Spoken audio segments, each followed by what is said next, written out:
Hello, hello. I come on earlier than normal. Okay. Boy, is it hot out today. Hold on, I gotta restart my phone real quick. For some reason,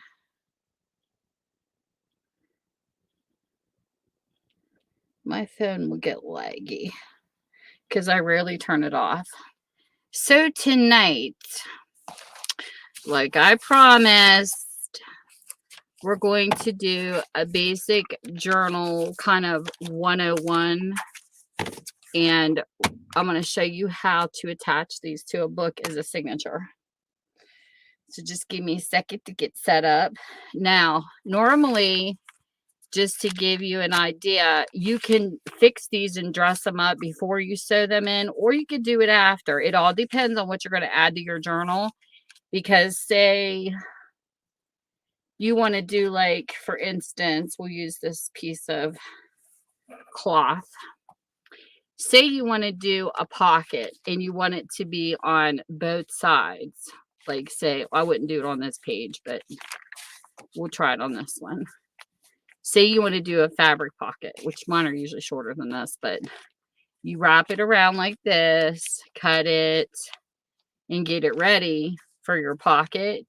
And you sew this part in when you sew your signatures in, if you want to wrap around pocket. That's why a lot of people will decorate these before they sew them. Hey, Terry. So that's how it is done. If, like, you have pages that are bigger, like some people will take, for say they want to make a pocket out of a page, they'll fold it like so. Even if some of these pages could be too long and you want to fold them up, same difference. You wrap it around your page for your pocket. That way you don't have to cut and glue here and here and here. And if you already have it wrapped, all you have to do is sew it in. But I'm not going to do that tonight because this is not going to be that fancy. This is a journal I'm keeping for just rating purposes only. So I'll show you how to do it. And it's pretty cool. And we are going to address some drama tonight too, because I want to. I didn't put it in the heading because a lot of times drama comes up. People flock to a drama. It's ridiculous. And that's not the purpose of this. You know, at first, I was angry. But then I cooled down and I thought, you know, I'm not even going to give this person the satisfaction of my anger because she doesn't deserve it. Because, you know, you think you're making a friend on here and then you find out you're not. And people come into this kind of issues on here. Hold on a sec. Hey, Terry. Let me get my hugs in here because I didn't get to do this. But I'll address it here in a second before I start. Hey, homeless, did you ever get your thing figured out? And don't take it wrong. I was just trying to help you because the reason why, I want to explain something to you too. When somebody is hidden from you, there is a block. And yes, it is a YouTube glitch, but there are 3 different places. And the reason why I know this is because I follow a foundation on here who, she could not see a person in chat. They could see her and everybody else could see her, but she could not. So I did a Wednesday night live stream and I showed all the ways blocks happen. And sure enough, she was Google blocked. Now, what Google block was, okay, this was before Google bought out YouTube. Google block was a way that you could take a person's email and block them. What was the chat? Hangouts? People used to do Google Hangouts. If you wanted to block somebody, you could do it through the other. But there is a block, though. So when she went into the Google, and sometimes it's by the email address, sometimes it's a word. Okay. I had one busy mama. She will tell you this. I could not see her comments. And I went into the spam section because sometimes certain word phrases will throw you in there. And that is a YouTube glitch. It does not mean that you blocked that person. It does not mean the person blocked you back. But Google will pick up certain words. Like if you go to someone's comment section and you type in the word sub with a number 4 sub, that is a block. A lot of times when you go into the networking streams, they'll say, don't use the word sub, subscribe, subby, blah, blah, blah. But you know what? YouTube cannot block the word subscribe because it is on our channel. It's what's on our red button to subscribe to a channel. The word subscribe is not considered spam, but sub for sub is. Or I sub to your channel from somebody's, because when I go into my filter, I see these people blocked. Well, one busy mama didn't say any of this stuff. She just kept going into my spam for some reason. So I had to go in and I had to set her on safe, but it still didn't work. I couldn't see her. So I had to take her out of the save place even and totally remove her out of everything for her to show back up again. So yes, there is a YouTube glitch. I agree with you there, but you cannot find all of the blocked ways on your phone. Sometimes, at least not mine, because I have an Android. I can't speak for iPhone people and people like that, but the point I was trying to make to you in your comments was I can see people under the feature where you go here. I'll show you what I'm talking about. If I go under my channel name, okay, see here where you see the little flower up in the corner? If I click on that and I click on manage your Google account, it'll take me to the people and sharing. If you scroll across, it'll say personal info, people and sharing. If you click on people and sharing and you go down, you will see blocked. It's a little red sign, but I can't see the other feature where people are ignored in my YouTube studio on my phone. That does not come up under my community tab. If I go under my, if I go to YouTube Studio app on my phone and I click under view more, wherever you find the word community, this will take me forever to find this. But anyway, my YouTube block list does not come up here. I have to be on a computer to see it. And what it looks like on here is clicking under your my little flower, and then I go to YouTube Studio, it pulls up the community, and I click on the community tab. That's another whole section of ignores and blocks. It'll have people blocked for spamming. It'll have people blocked because you've blocked them. Like, like when you're on a stream and somebody types something you don't like, and instead of putting it timeout, you put hide. That hidden section's not the Google. That hidden section's actually in your YouTube studio. So I had to go in there to pick her out. I'm like, what the heck? There's like so many ways that people get blocked on your streams.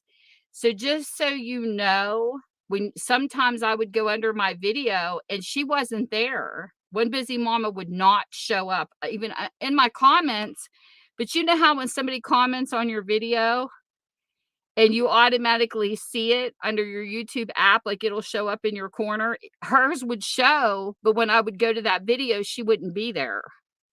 So that's what I mean. It's like, it's weird. But once I showed some people how to do it, they started finding people being blocked for no reason.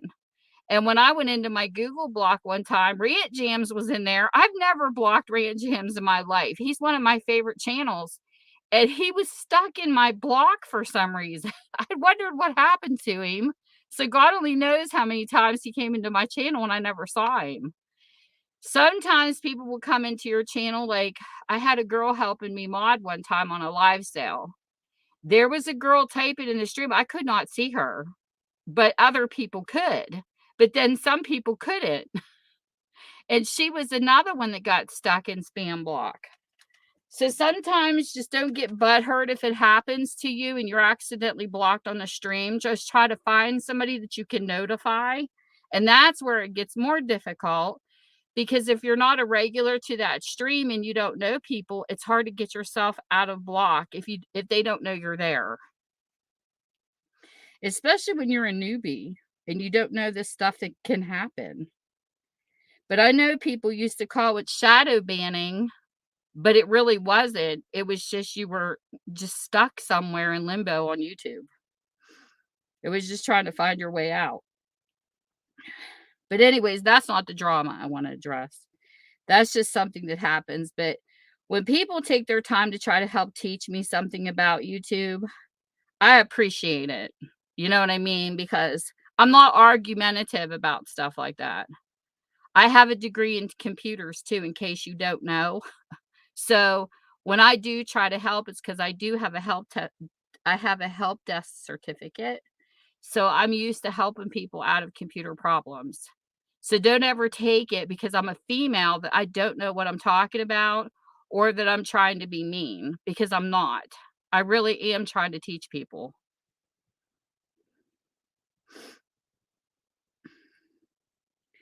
But that's just a habit because I used to fix computers and help people all the time when I was in Yahoo. So let me go back and catch up. Hold on. So I got homeless. And there's nature.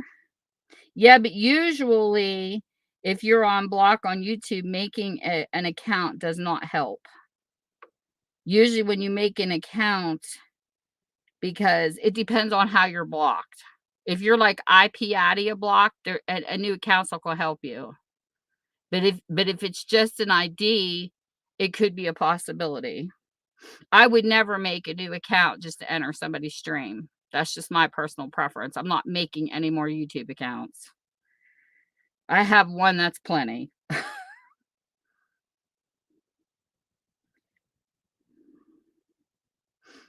Yeah, but that's what I'm saying. You have to be on desktop. I can't do it on my phone. I do have Chrome on my phone, and no, YouTube Studio will not show up to show me the community block section.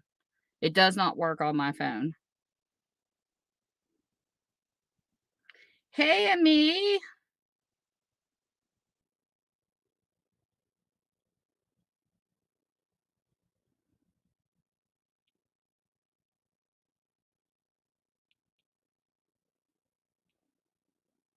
Nope, not from Northern California here.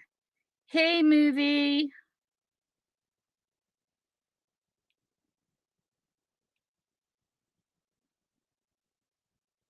Hey, Cynthia.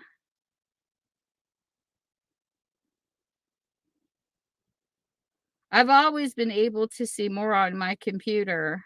Hey, Stephanie and Kyle.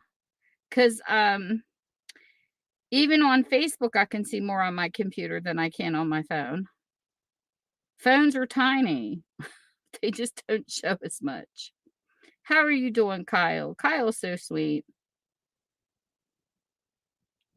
Kyle is probably the one of the most um, just the sweetest self person that's just so mannerly. He's so nice to everybody.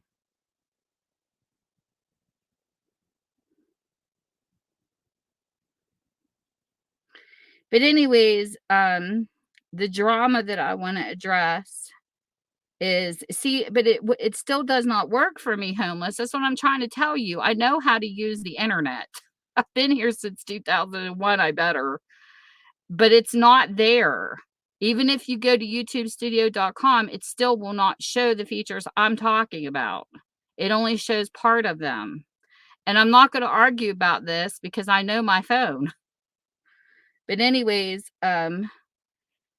The drama that I wanted to address tonight was I got a very, very ignorant message through Facebook from someone I considered a friend, and they're spreading lies, and I'm going to address it tonight because I'm not going to be part of a Mean Girls group.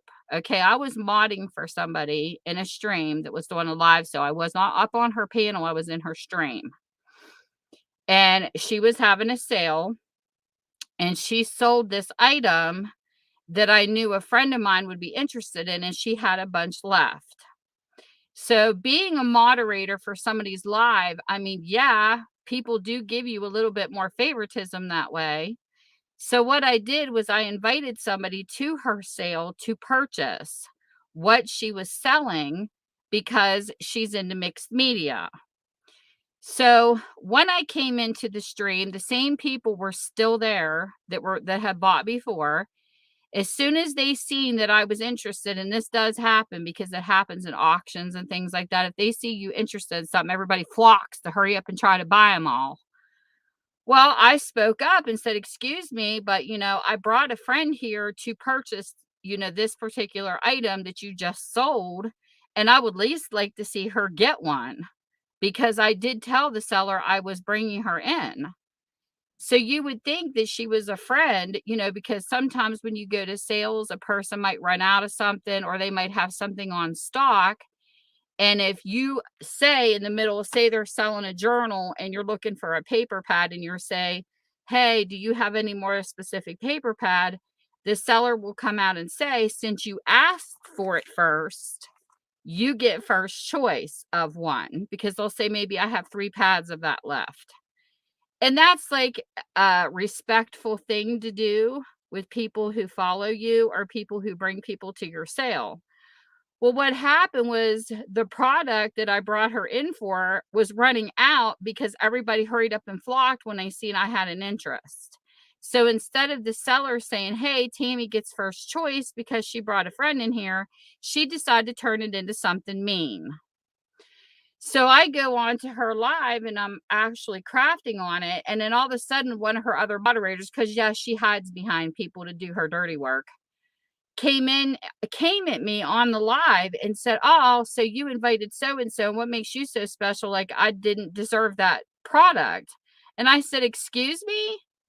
I said, "When I invite somebody in, and I would do the same thing for any one of you. If I was having a live sale and you brought a friend that was interested in a product that I just sold, you would have first dibs because you brought a friend here out of courtesy and respect." So I get this nasty mail, and, "Oh, I heard you were talking about me because you made the comment, people that don't read their chats." No, that was not directed at you. It was directed at somebody else, and you know damn well who it was directed at because I did a video about it. It was in a live stream with puppets, if you don't recall. Everything's not about you. Sad to say, but it isn't. And I know this person will be listening to this stream because she stalks people that no longer follow her. She ran off, one of her friends left her stream and she literally stalks her to other streams to see who she's shopping with. That to me is like creepy. I find that very strange that somebody even does that crap. So somebody came in and promoted her stream. Okay. If you're in here and you want to promote your stream, I don't have a problem with you putting your link in here whatsoever. And I don't have a problem with you promoting other people if the person's in the stream. And I made that comment. She goes, "Oh, so now I'm being scolded. You scolded so and so." Because no, I did not scold her. It is a fact. This is my stream and you're not entitled to it. You don't tell me who to promote on my stream. I promote people on my stream that might not be in here because I want people to know they're out there. But for the most part, when we're in here networking, it's whoever is in here, it's helping promote other people that have come into the live. And that's just a basic networking rule. So I wanted to address this problem. And when she comes to listen to this is what I have to say to you right here. You're not the boss of my stream. So you know what? Go F off because I'm done with the lot of you. I done blocked every single one of you because I'm not going to have no part of Mean Girls. So with that being said, I didn't cuss. I wasn't harsh and I was very direct. So get it through your head. And now I'm done with what I have to say to you because we're finished. You were not a friend in the first place, or you'd have never treated me like this. So now that that's done, feel better. Okay. Hey, Haley. Always addressing drama, I'm telling you. But I have another friend on here who is very sweet. And she is like me. She wants the hate to stop because we're sick of people that are always causing drama. And I'm tired of the jealousies on here. And I'm tired of the people being pricks on here. I will address it because I can. And I will. Even though I do have a positivity about me, I will not let that slide. Certain things I'll let slide, certain things I won't let slide. And that's one I will not let slide because you don't own my stream to tell me who can be promoted or not.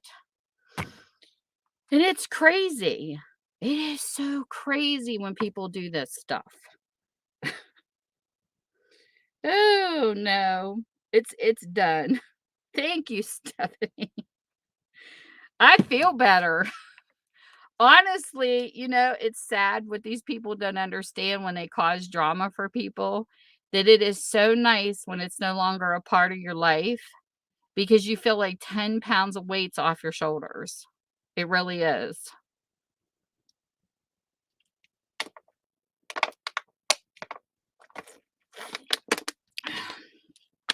So that's how I feel. And they're blocked on everything.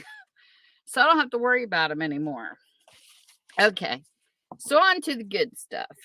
Now, just so you know, I'm not going to be reading the streams for a few seconds. I do like to read my streams because I think it's important when a person reads their stream, and I speak for everybody.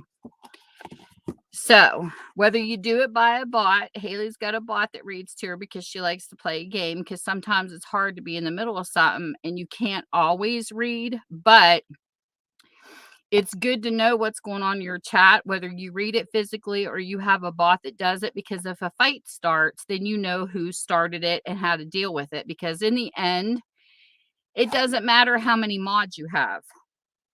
Everything you do comes back on the person that owns the channel, and that's a fact.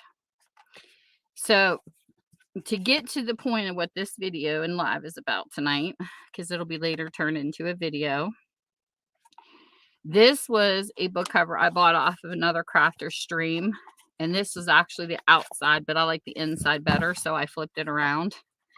So the end cover is on the inside. Okay. So what you do when you make your homemade journal, and you can make these for anything. You can make them to record. You can make them for your bills. I mean, men, you can make this even just to keep track of stuff. Oh, they don't get to me, but I still like to tell them how it is. Big movie. So what I do is I dye papers in different colors. And what I mean by dye is I dye them and then I bake them in the oven for a point of time so that I get really cool looking crazy stuff on my pages. But you can buy papers to do this with too. This here is part of the digital. So I'm going to use this because I printed these off. And I wanted something pretty for the inside of the signature when you open it up. And then this was the second one. And then this one also has. I kind of like the lined ones and the up and down journals, but sometimes they go sideways too if you make them eclectic. So what I did, instead of decorating these before I sew them in, because I wanted to give anybody that's interested a basic kind of like 101 class, I took out some more pages. So what I'm going to do is I'm going to fold this just to show you what eclectic means. It can mean different size papers that you can just slide in anywhere. So we have that, and then we'll put this plain paper here. So that if you decide you want to spray like alcohol inks or something to decorate, you can. So that'll go in that signature. And we'll just do an orange piece in this one. I'm a confrontational person. That's something that you'll learn about me. I confront things. But like I said, it depends on what it is.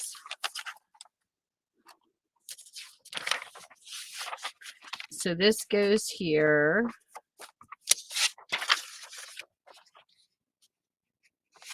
And then we're going to put this here just to give us. Now you could do this up here, down here. I'm just going to stick it in the middle for now.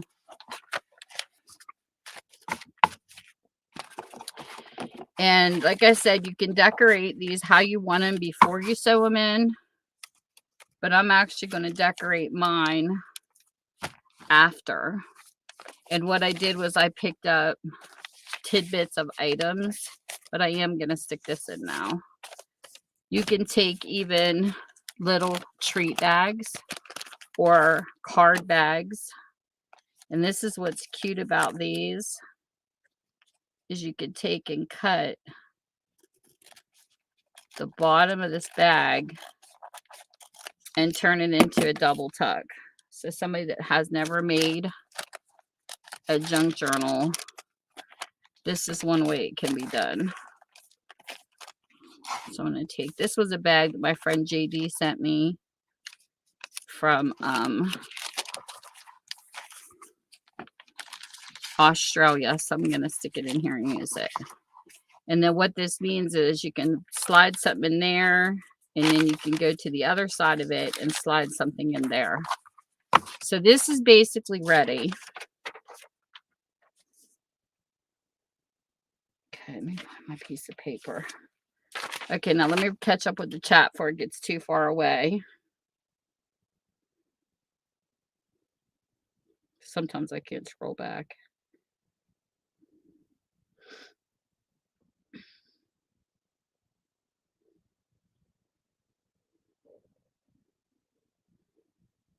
Thank you, Big.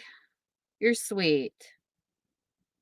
Thank you so much, Cynthia, for putting the links into the chat room too. I appreciate you so much. Look at her go. She's promoting everybody. She's so sweet. Yes, you made it. Hey, CMT.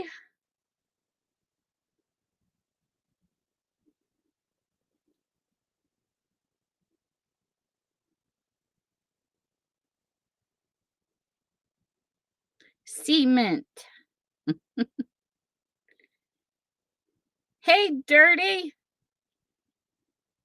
I like that name.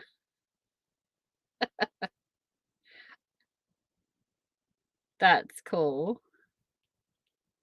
You know, I have to share this. Back in my Yahoo days, I used to add names just because I thought they were funny. Hey, Pitt. I did. You should have seen my buddy list on Yahoo. I said if my mom would read my list, she'd be like, what kind of a person are you talking to? I had Bite Me, I'm a Brit. I would see a name. I had Tickle My Pickle. My chat list had the funniest names ever going down the going down my list just because I thought they were cute names. So Dirty Rotten Imbecile's cute. I like it. I like when people are creative with good names. I even had a guy on my list that had Twat Waffle. I said, where the heck did you get that name? He says, all my friends and I were drinking one night and we come up with it. So that's what he named his chat. His chat name was on Yahoo. I said, oh my gosh, you guys are funny. But yeah, very creative. There's a couple IDs on here. I think they're absolutely funny. One of them is Bedhead. I mean, think about when you wake up and your hair's all over the place. Every time I see the name Bedhead, I have to laugh. Oh my goodness. I freaking love it. I'm going to put Cynthia's link in here. If she ever has a YouTube channel, we're going to get her set.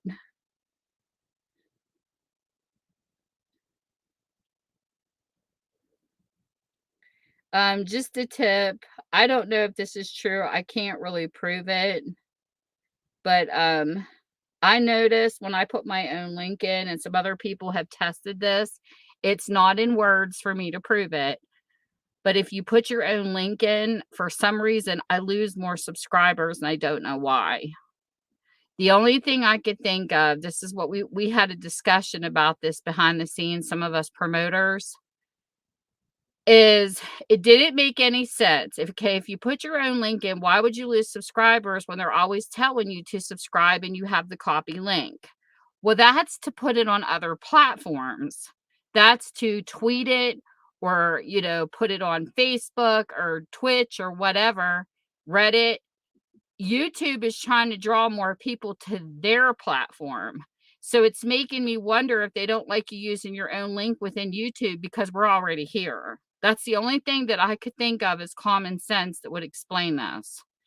But it seems like every time I look at my subscriber list, I lose 10 to 20 people every time I use my link. Where when I don't, I only lose like 5 sometimes because people unsubscribe. So I'm not really sure, but I stopped putting my own link in. So what I do is when I see people promoting other people, I'll put their links in for them so that they're covered too. But I don't know if it's true. Like, I can't back it up with proof. I'm only saying what I see. So I don't know.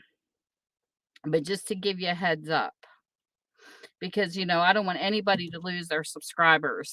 But anyways, so back to what I'm doing. Okay. Which one's longer? This piece here is longer. But I don't think long enough. I need something long enough for it's got to be long. It's got to match the cover. Oh, let me see, Tammy. All the paper I have around me, and I don't have any white paper. Hold on. Let's use this piece. Okay, this will work. Okay, so if you're interested in making your own journal, this is how I do it. Okay, once I got my book cover ready, my signatures that I want to put in, I'm only doing 2 on this book to give you an idea of doing 1 or more, because you can do 1, you can do 5, you can do however many you want. So what I do with mine is I take a piece of paper first and I line it up to the spine of the book. Now, I don't measure. You can measure if you want to, and I'll show you how to do both.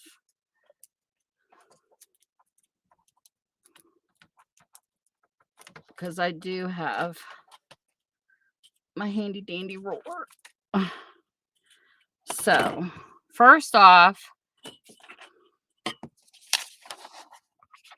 don't think I cut anything off of this. I shouldn't have. This is at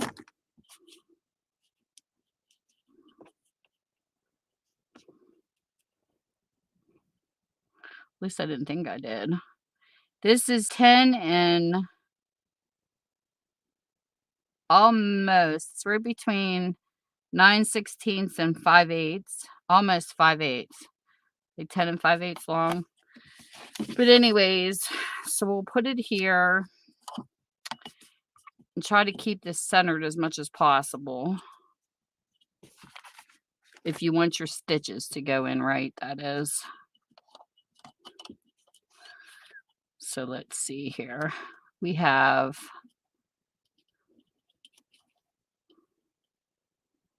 a 1/2 inch there.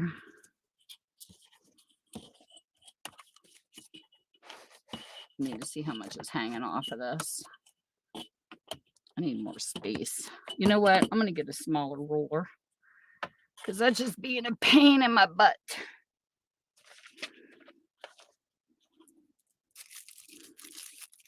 Here, we'll use this ruler. So we have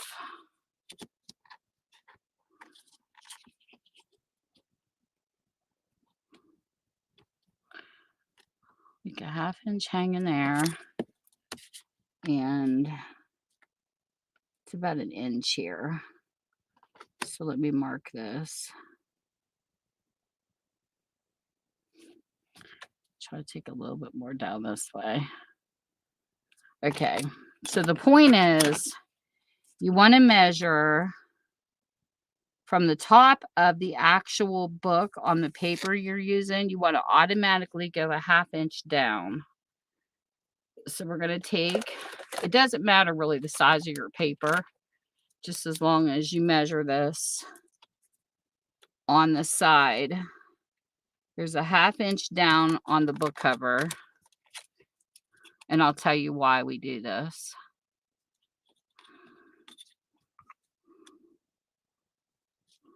Come on. Then a 1/2 inch down here.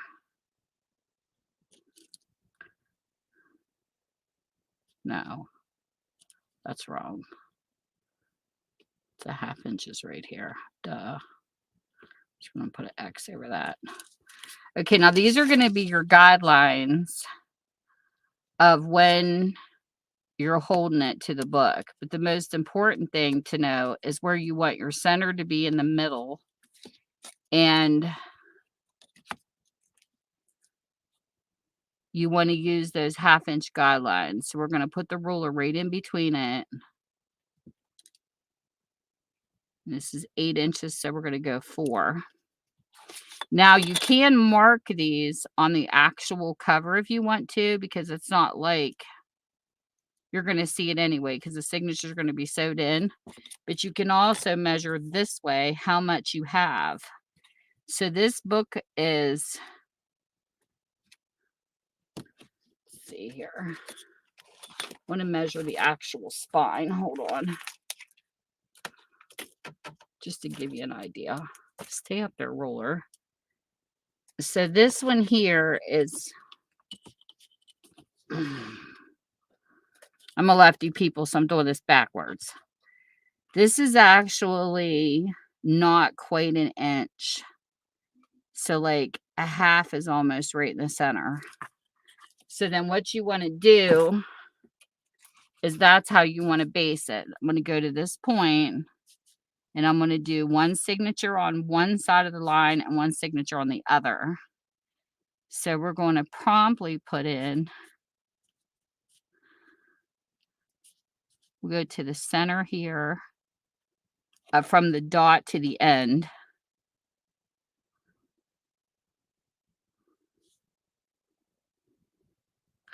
And we're going to say this is the center, this is the top, and this is the bottom.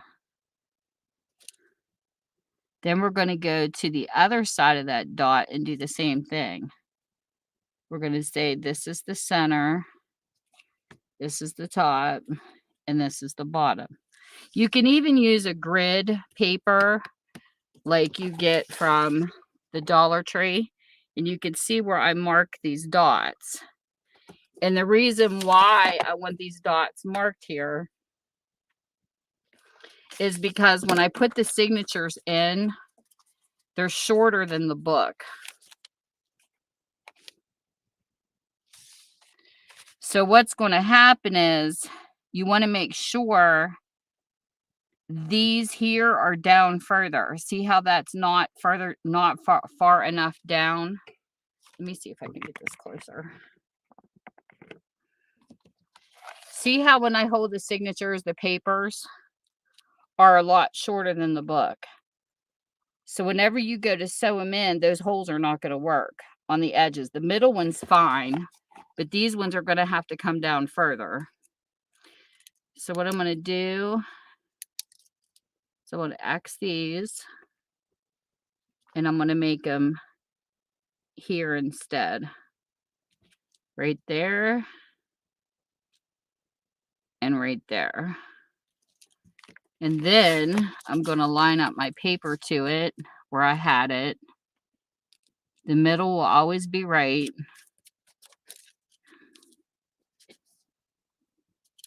And I'm going to change this to here.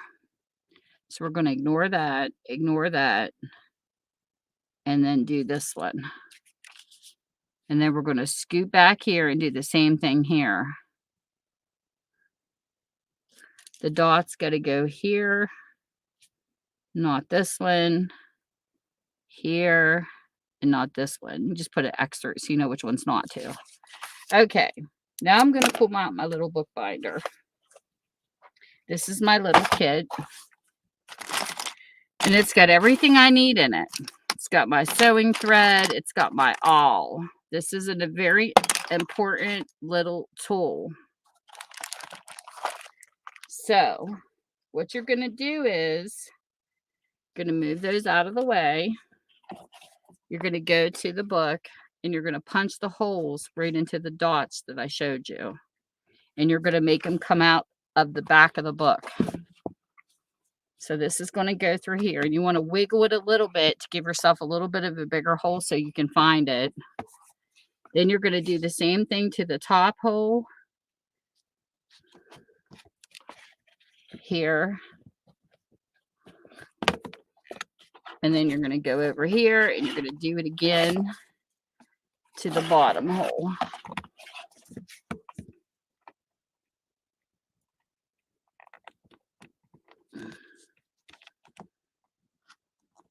Now, mind you, you want to make sure you're not pointing this down at your desk. You want to make sure you're pointing this like away from stuff because you will poke a hole. And then this here is the center for the second signature. And then here you're going to have the bottom. Wiggle it around. And then here you're going to have the last hole.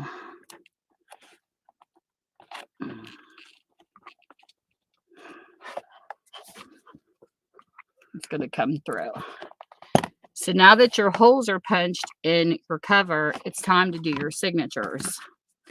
So the reason why I mark them on this particular paper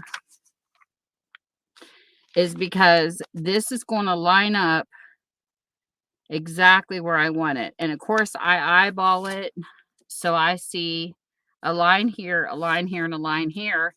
But before I punch the signatures, this is very important. Have bull clips or really long, oh my goodness, what's some things you put in your hair? I can't think of what they're called. Bobby pins. And you got to make sure that you're right side up too on your book cover, because sometimes you can signature them upside down if you're not careful.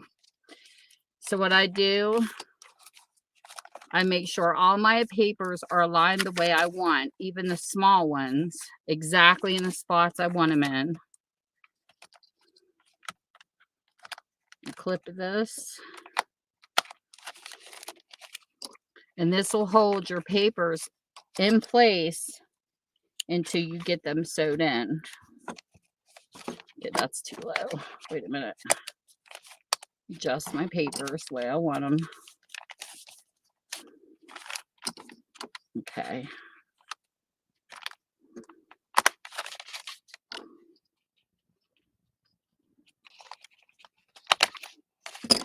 And I'm only going to use one on this side.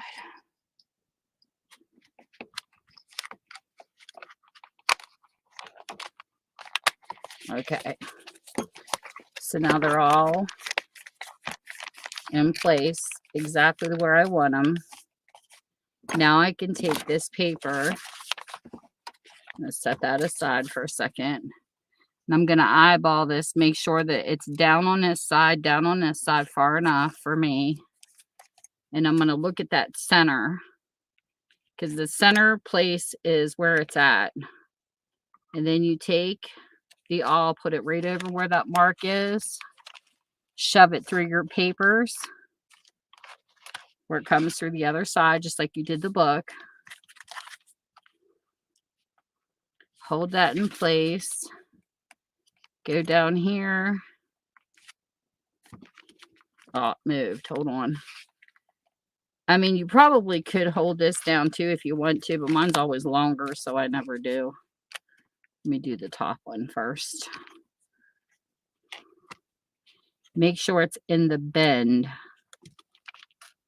when you do it. So there's the top. I'm dropping stuff. Hold on. Okay. So that's lined up. And I'm going to flip this around a little bit just because I'm a lefty and I'm always backwards. So I'm going to look at this one. And I'm going to punch it through right there in the fold. Then once I get that done, I go to my book cover. You can put in the first one, the last one, whatever you choose to do. Make sure my book's right side up. Okay, so it'll go in here. Then I reach into my kit. And this was a needle I'd already had because I like the real big one.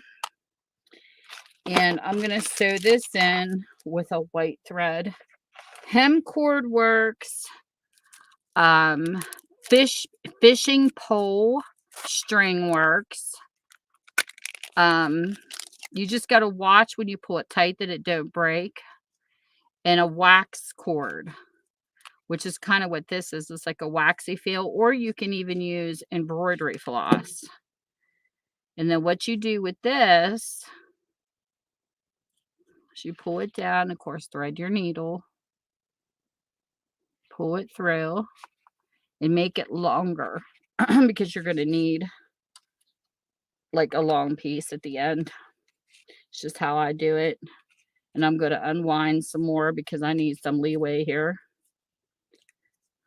Okay, now remember I'm doing this left-handed, so it might look backwards if you're not a lefty.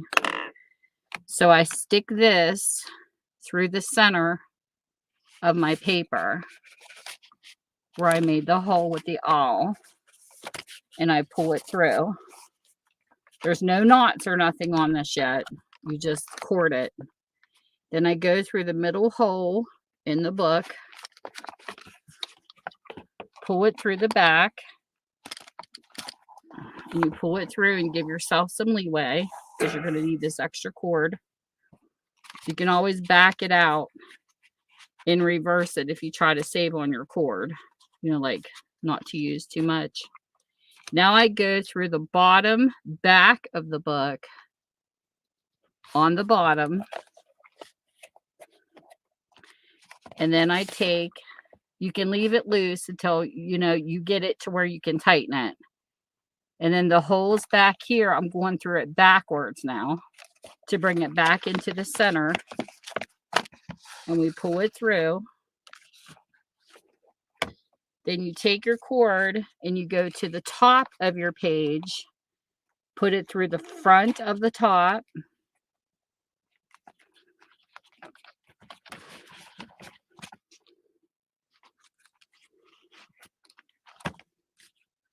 Try not to get these pieces tangled. Put it through the top and then go back through the top hole. And then pull it through. It looks harder than what it is, but when you get the mojo of it, it's very easy. So then your page looks like this. One big piece, one piece there. Then you take it back through the middle piece in the top. But you go back through and make sure you don't split your piece. So I hold this down with my thumb and pull it down. Go back through the top of the middle hole.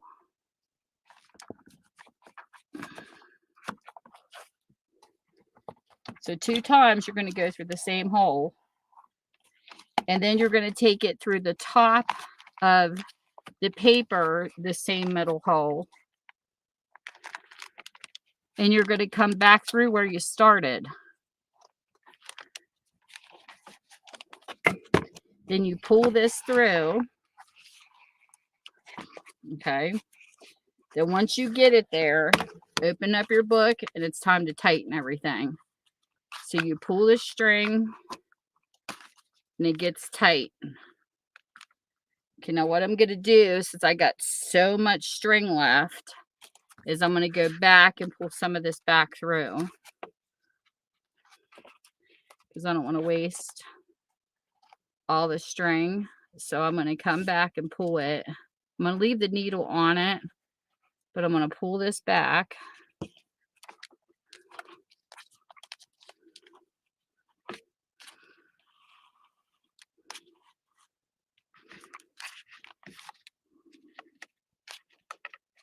Hold on a minute.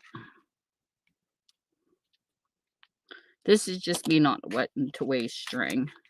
So you don't got to pay attention to this part if you don't want to.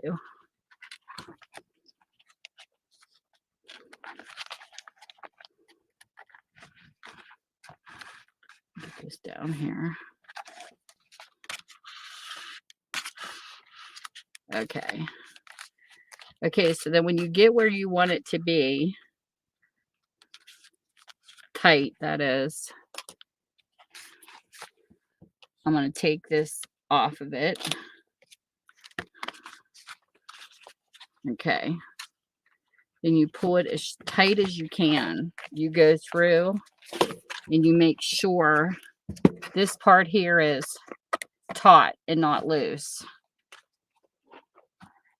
So I'm going to pull it this way, pull it this way, pull it back through, because you want this signature as tight as can be to hold. And that is how you make a signature. And you make it tight. I got to keep pulling. I mean, you got to really tighten it without trying to break the string or whatever you're using, because you don't want this to come loose and become wonky. Then when you get it as tight as you want, okay, now that it's time to decide how long you want these. Do you want these to where they hang from your book and you put charms on them? Do you want it to where it hangs this way and you can put a charm on it and use it as a book marker? Or do you want it just to be tight enough, like short enough, like right here, you don't want it hanging out either end and you just want to cut it? Then that's how short your signature strings will be. I like to decorate mine. So on this one, I'm going to go to the back of my cover, and I'm going to use this as a way to bookmark. So I'm going to cut this longer. And then what you do is you just snip. Well, these scissors suck. Hold on. Where in the heck is my good scissors? Here, let me use these ones. Use my memory keepers. I'm going to cut right there. Put this aside. And then we're going to tighten it again. Since I got the string shorter, I can go back through here and make sure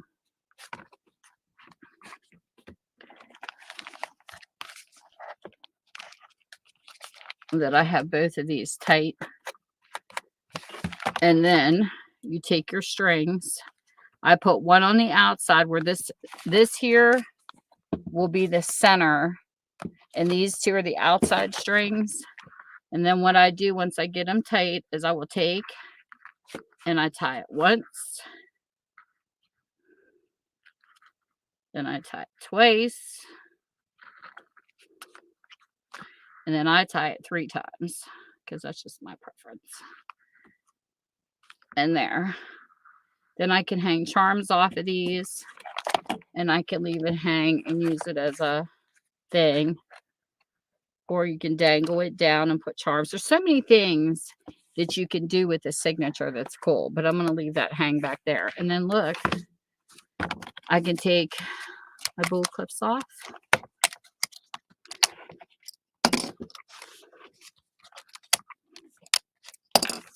And voila, the first signature is sewed in. And it's done right side up. And it's sewed into your book. And that's how you do a signature. Hey, Cold. Hey, Deb. Hey, Leanne. I got to catch up with Chad. And then I will do the second signature. And I hope, I'm trying to do this in frame. Let me bring my camera down. I'll do the second one so you can see.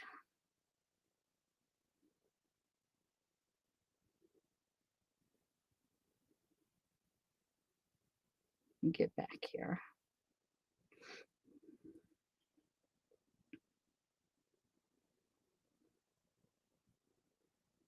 Welcome back,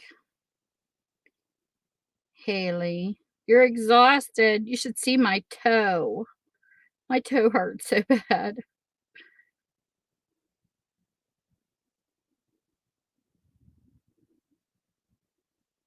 If I see a person named Russell, it's you. Oh, our mothers all drive us nuts. I like driving my kids nuts too. Heck, I even drive my neighbor nuts.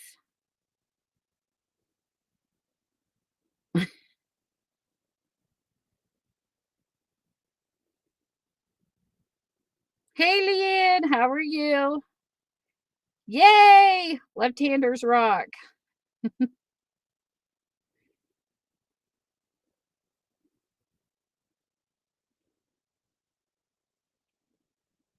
It's hard to, because I remember when I was in Girl Scouts, I had to sit down across from someone that was a right-hander to learn how to do it.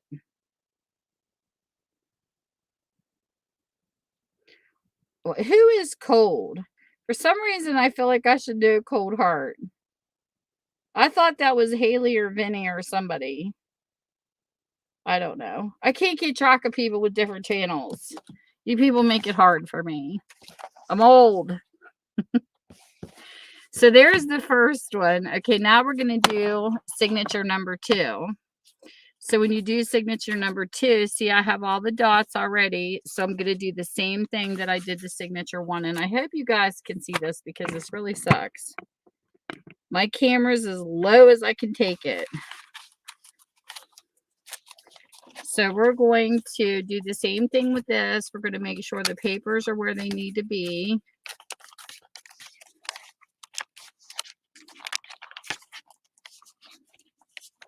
And then we're going to bull clip them again.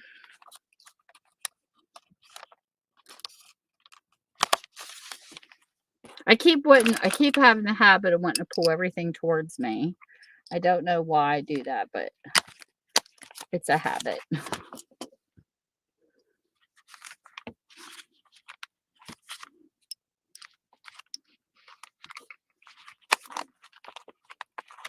Okay. And we're going to do the same thing. We're going to pull that magic paper back over here.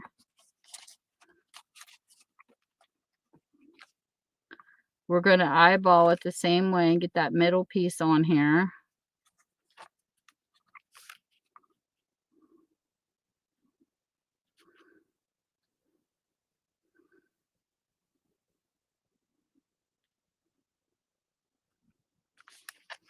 We're going to take the awl. Like I said, you can measure something like this if you want to, but I'm not going to. This is like a simple 101. And you're going to punch it through to the papers. And then you're going to go to the top one, line it up, punch it through again. And then I'm going to turn it around. And I'm going to do it this way on this side just because it's easier for me. We're going to line it up at the bottom of that line, punch the awl through again. And that's every time I do these, I make a new paper like this. That way you make sure you get all your papers included when you go to sew it in. Then I'm going to take the same cord, or you can mix match colors if you want to. It's up to the person. I like the white because I think it blends with this one good. I'm going to thread my needle again. Come on.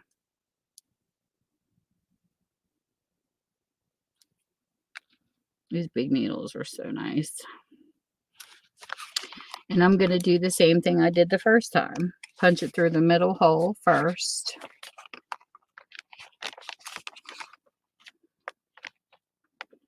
Okay, pages, cooperate. And then once you get them through here, I gotta make some, gotta unthread this a little bit. Give myself some leeway here with the thread. Okay. Then once I do that, and you can have 4 or 5 signatures in a book if you want to. I'm going to take it through the center like I did before, out the back of the book cover, pull it through. Then I'm going to come back through the bottom hole. And it's okay if this is all over the place because you're going to have it loose anyway to begin with. Then we're going to find the bottom hole in this signature that I punched.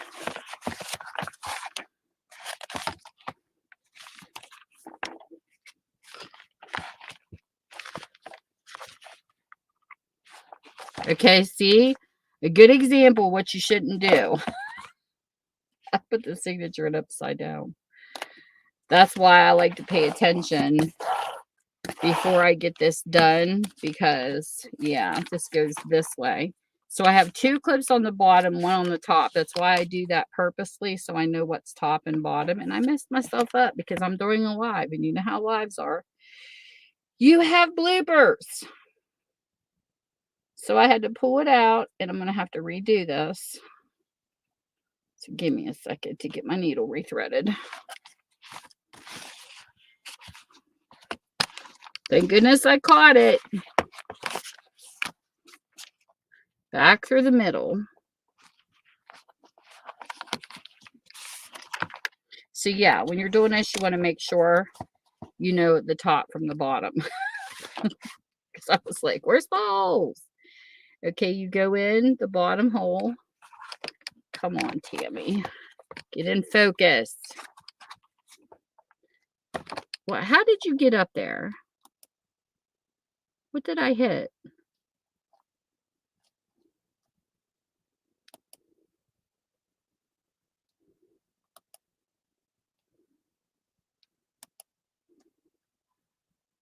I hit something.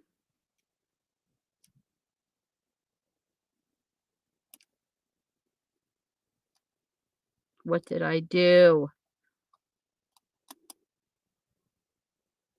Oh, shoot.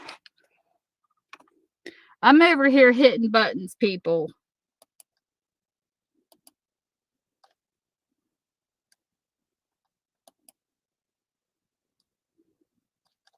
I lost my freaking comments. No, because I'm not reading chat.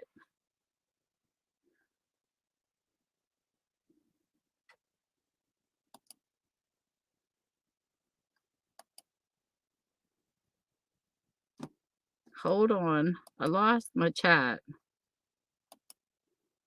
There you are. Why is that up there? How the heck do I get the banner off?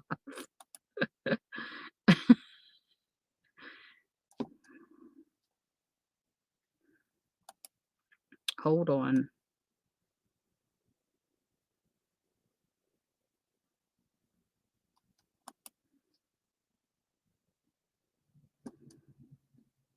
Oh, hell with it. Anyways, so I'm going to finish this and then I'll read chat. And if I'm not reading chat, you're just going to have to be patient for a minute because I'm trying to do this. So this goes through the bottom and then this goes through the hole of the signature from the bottom.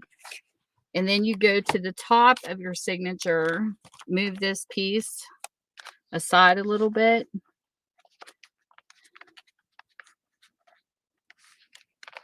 Is that where the top hole is?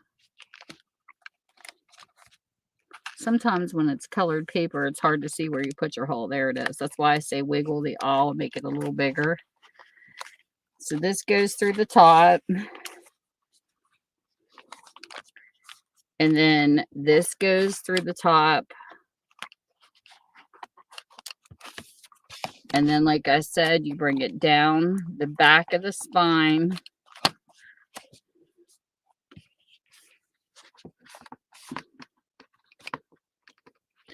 And then back through, I'm going to pull this up a little bit. Back through the top middle. Make sure you don't split your cord or whatever you're sewing with your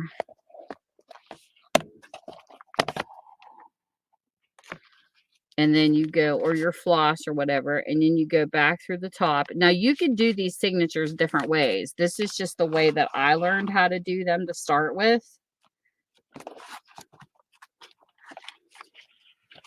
And then you do the same thing. You tighten both of them. And you make sure the back of the second signature is also tightened.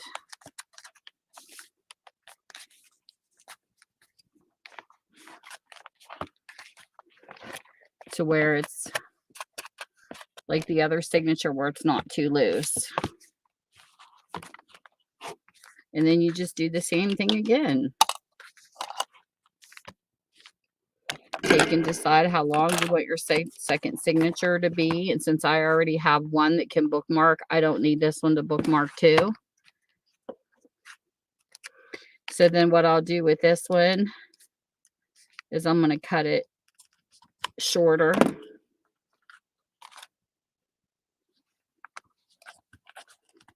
Have the cord here in the center. Make sure it's tight enough. And then tie it again.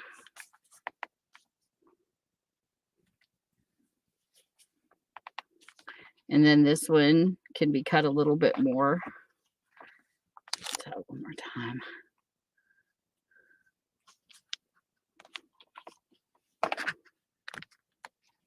Cut it again.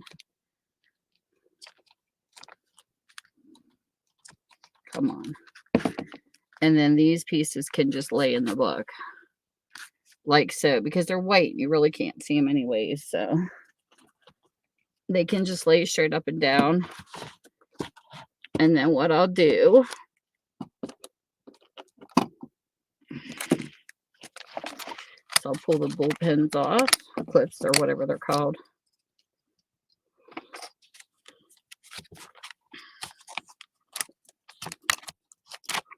That one's off. And then you shut your book. This here I'll take and show you what I'm going to do with this. Come on, cut, cut, cut. My scissors don't want to cut today.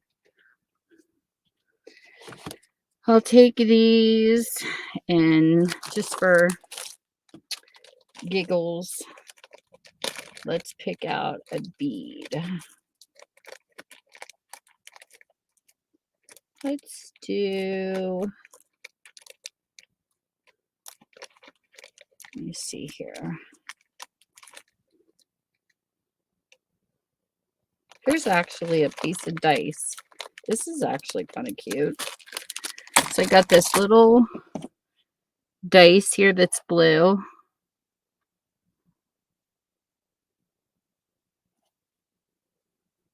I don't know if I get this all the way through the hole or not.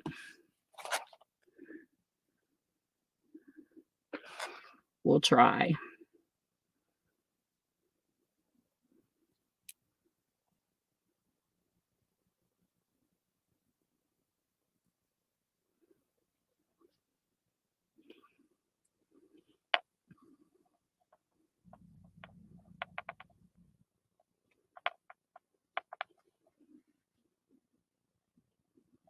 So we'll tie this on the end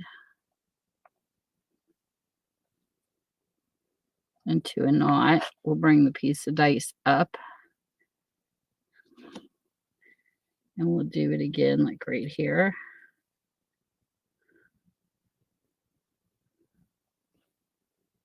close to the dice as possible.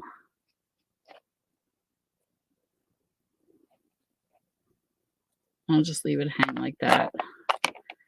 And then that will be my bookmark. So whenever I'm writing in my journal, I can take that piece of dice right there and mark my place. But this is what it looks like now that it's done. I have a flip through. And you can take this dice wherever you're writing and use it as a bookmark. And then this is the center. This is what they say, center of the signature. This way you can do big pieces, little pieces. You just got to make sure that you have them lined up. And look how nice that looks. I mean, it might be a little wonky because I don't measure, but it's okay because it's a junk journal. That's the whole point of a junk journal.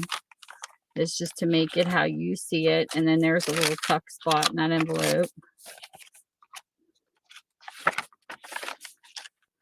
And you can decorate up the pages. You can stamp them. You can spray them. Do whatever you want with them. You can even put little flowers in them. Like I have these flowers that I cut out just as an example.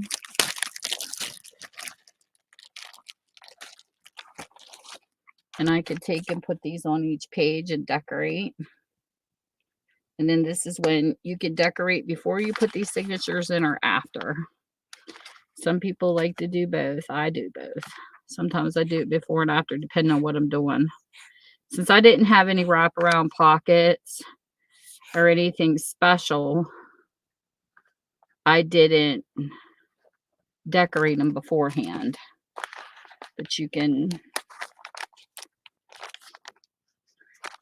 you know, I got stamps, all kinds of stuff, you know, like the wooden stamps where you can ink stamp them or do whatever. And you can decorate. And that's how people, you create a journal, journaling 101. The other way that you could do the signatures is that you can get like a crocodile and put a hole here, put one big piece of elastic, almost like a hair thing for your hair, like a rubber band, and then have it a dory style. And that means you can fold your pages. You don't have to sew them in. You can interchange them. Like people that use these for like bills or receipts, like a man could use to keep track of household stuff. He can take the papers out and throw them away and add brand new papers in the dory style. But this is a signature. And then the hidden signatures are when these are on the inside of the book and they're hidden. You actually take like a piece of bookboard or cardboard or whatever and you sew it and then you mount it into the book, which is what I did with Gothica. But this is a different style. And then, like I said, you have the altar journals where you just count 5 pages, rip out 5 pages, and you do it all through the journal. Like I did this one. You can see where I tore the pages out. And then you just rebuild it up with whatever you want and turn it into a journal. So there's so many different styles and they're a lot of fun. But this is how you sew in your signatures. So I hope it helps. I hope you guys were able to see how I did this clearly, because I know my camera doesn't go down real far. So let me know what you think. And then all I do is I bind this back up. I actually bought this kit off of Johnny's Live. The needle I purchased separately. I actually had that in my stuff. But Junk Journal, Johnny sells journals. She had these where you get your bone folder. It has all these different colors in it. These are hooks if you want to use those. And she put some ball pins in here. Everything that you need to create a junk journal is in here. This here was mine. She had other pens in hers or other needles. And then you get your awl And then here is a roller that's included. So this was a really cute little kit to get for this. So I thought that was nice. So I try to keep this together where I know where it's at. So all I have to do is pick up my kit. And then here's a journal. So now I got another journal to write in. Okay, now let me read chat. Okay.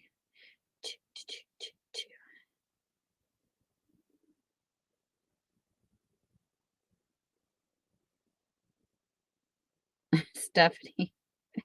Sure, skyscrapers are cool. You're welcome, Dirty Rotten. Who's G Dead? I don't know who G Dead is. Is that a new band? I haven't listened to music in a while. Do you have another channel named Russell? Is that what you mean? Or are you changing your name to Russell? Okay, let me get back here. Leanne says she's left-handed. We like left-handers. Oh, Debbie. My toe. I'll show you a picture of it if you want to see some creepy toes. So we have been scrubbing the house down and rearranging the house. So we had a king size bed and a queen size bed. We switched rooms of where they were going to be. So my husband, yes, I can talk about him because he's my husband over 30 years. He drives me crazy. He cusses. He thinks he's the boss. He thinks that he can control everything when he's doing stuff. He never likes to have help because he's mean. I keep telling him he's a narcissist. Well, he had help that day because he had these two wooden things that he kept setting the frame up on to put the bed frames together. So they kept falling and he was cussing. And I said, really? I'll hold the bottom up and sit in a chair and hold it while you mount it. Well, he was mad because the blocks kept falling. So he was pissy in a pissy mood anyways. So when he went to pull it, he jerked the whole entire bed frame and the damn wouldn't, he just jerked it right out of my hands and it landed on my toe. And trust me, he got cussed. So I had to lay down for a little bit till the thumping stopped, which took an hour. It was awful. Hey, Mark. Good to see you. And for the people I didn't give hugs to that came in because I was here. So this is what it looked like. Thank you, Mark. I'm glad. Cynthia is such a sweetheart. And Mark seems to be sweet too. So this is what my toe looked like. So if you don't like feet, don't look. Because I know some people don't like feet. So this is what it looked like on first impact. Now you might not think much of it. Let's see if this will come in clear. So that's what it looked like, Deb. You get to see my ugly toe. Okay, but see, this is the thing, is it doesn't show up at first on my toes. It's the next day you got to worry about. So that was the first day.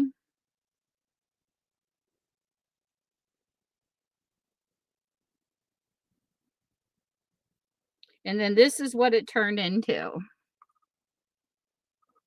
I don't know if you can see how black and blue that sucker got, but that's what it looked like. Look how awful that toe looks. I mean, it hurt. I was like, I mean, it brought tears to my freaking eyes. That's how you know it hurts. I told him, I said, you're so mean. He goes, it's not my fault. I said, yes, sir, because you jerked it. He smashed my toe. My mean hubby. This is him working on the other bed frame. This was the other bed frame that we put up. That was the king size bed, but this was the queen size that he dropped on my toe. Mean man. If you see Mike M come in here, tell him he's mean. I give you permission. So my house is full of clutter spots because I don't have shelving and a lot of place to put stuff. So I'm going to show you a before and after a picture of one of my clutter spots. And I'm not embarrassed to show this shit because I had no place to put stuff. So deal with it. You're going to see one of my weaknesses because you know we're not perfect on here. I show I show poor Sandy all my clutter and she's like, "Oh my word." I drive her crazy. I do. So let me get to my before and after.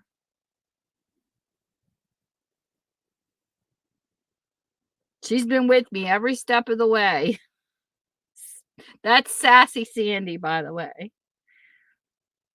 She's Sassy Sandy Coffee Bean. Let me find my picture. How come every time I send you pictures, woman, I can never find them?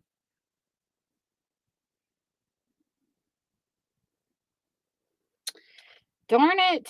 Did I send it to the wrong person? If I did, I'm sorry. I have a bad habit of doing that. I send pictures to the wrong people and I'm like, oops. I don't see it in your message, so Lord only knows who I sent it to. Oh, I sent it to Haley. Well, yeah, I was talking to Haley too.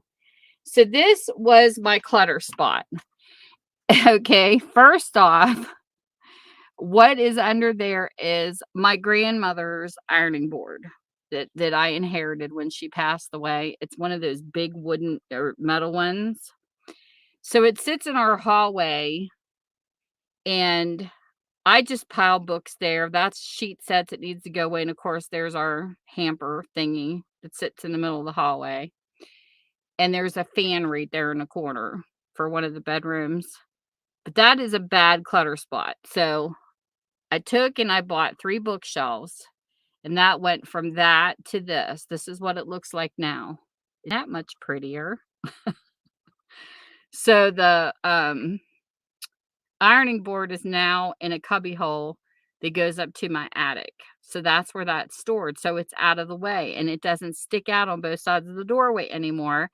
And this is one of the bookshelves that I got off of the Facebook Marketplace. That looks so much better. It's got a secretary, my stuff's put away. It looks nice. So that's what we're doing. We go through each room, we're scrubbing the walls down, and we're rearranging to make the house look better. So that's what I've been doing.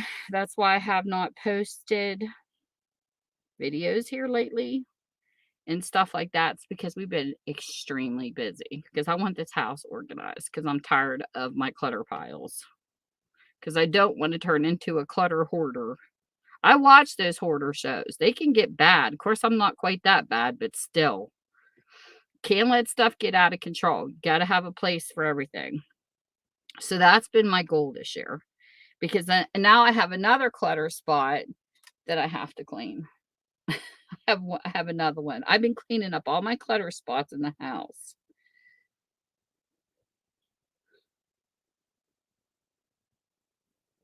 My one grandson, he teases me all the time because my washer and dryer is right by my kitchen table, so you can imagine where my laundry sits. He comes in here, he's like, "Nana, you got half the table covered again." And I'm like, "I'm sorry, but it's like my laundry room too until I get everything put away." But it's funny. But I'm determined. My goal this whole entire year was to get what I needed to get done to get my stuff picked up. That was my New Year's resolution to myself. And so far, it's working. A lot of people don't do their New Year's resolutions, but I am. Oh my goodness. So I addressed the drama earlier on in the channel. And so CDC, if you missed it, you'll have to go back and watch the beginning because I know he likes the community gossip of the crafting community because they're a terrible community. And I noticed in every community there seems to be some form of it. So this is what I decided to do. I don't belong to any community. My people that come in and I visit their channels, they are my community. I don't care if you're a paranormal, I don't care if you're a gamer, I don't care what your niche is. You're a part of my community because I don't want to conform to one. I was never like that in high school and I don't want to be like that now. You know, where you had your little uh groups of people that people hung with. I never ate lunch with the same person twice. I am a people person, period. Like, I love everything that people do. I can't just follow one niche. Like, I know people that are like that, though. Like, I have a friend on here. Well, I'm sorry, I don't watch your videos unless they're crafting. Well, I'm sorry, but my channel is a variety channel because right now I'm doing a lot of unboxings because I have books that need to come back out again. And don't ever feel, like I know a lot of people feel guilty when they go to selling channels and they don't buy anything. Don't ever feel guilty if you don't buy anything off me. I'm fine with that. I do book videos because I sell books because I only use bookstore. And if you never purchase a book, I'm fine with that. That's okay. There are some people that just don't like to read or they prefer a Kindle. I'm a real book person. That's just who I am. And a lot of my videos were books before I did the Sunny Fun Time Mails. I was just building up the Sunny Fun Time Mail playlist, but that's not going to last forever. That's only for a little bit. Sometimes I might do a review. Sometimes I might show the weather. You just never know what I'm going to have on my channel because I don't belong to a part of a niche. And no, I'm not an unboxing channel totally. But in the meantime, I haven't had time to go through books. That's why the Sunny Fun Time Mails are in there. They were actually made to be only weekend videos. I would upload them and set them to private because I'd be with family. And then I would just make them public. But I decided to catch up because I got behind because I was building my craft room with those Sunny Fun Time Mails because I didn't have anything in craft except for a couple rolls of yarn, a couple crochet hooks, and a hook needle. That's it.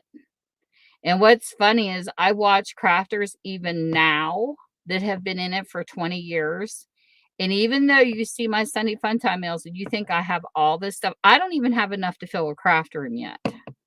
Like, if you look behind some of these crafters, me and Sandy was just talking about this, and you'll see like floor to ceiling, and they have all this stuff organized behind their head, and they have every single color. And I don't. I'm not even close to having a craft room like the people on here because I haven't been in it for 20 years. I've only been a crafter for a couple years on YouTube. So, this is all new. So everything that I've put out my Sunny Fun Time Mails, I just got to build my craft room for the past couple years. Some of the videos are older, some of them are recent, but I still do unboxings so people can get an idea. And I don't do unboxings to throw into people's faces what I buy. That's not why I do them because I know some people think that way, but that's not how I think. I do the unboxing so you see where I get the items so that if you're a crafter, you can go check these streams out that people sell stuff on. Or I also do web stores. Like when I do a cherry on top or I do, like Ranger, those are all websites that I link in the description so that you can go check out the stuff if you're a crafter and you want to buy them. And no, I don't have any links to anything where you get like 20% off. These are just things that I do and I'm not paid to do it. It's just because I love the places I shop and I want to share them with other people. And I like unboxings for the same reason. When people do like a Hobby Lobby haul or something like that, or Michael's, I like to see what they get at these stores because I don't have a Michael's near me, but I do have a Hobby Lobby. So don't ever think that I'm the type of person that's thrown in your face, hey, I've got this money and look what I spent, because I am so not like that. I'm not a materialistic person whatsoever. But, just some people are just weird about stuff like that. You know what I mean? If they don't have the money to spend or something, I don't know. Some people just take it wrong. This is just feedback I hear. But I think thank you, Cement Surfer. And yes, I have books that are from the 1800s too, and they're beautiful.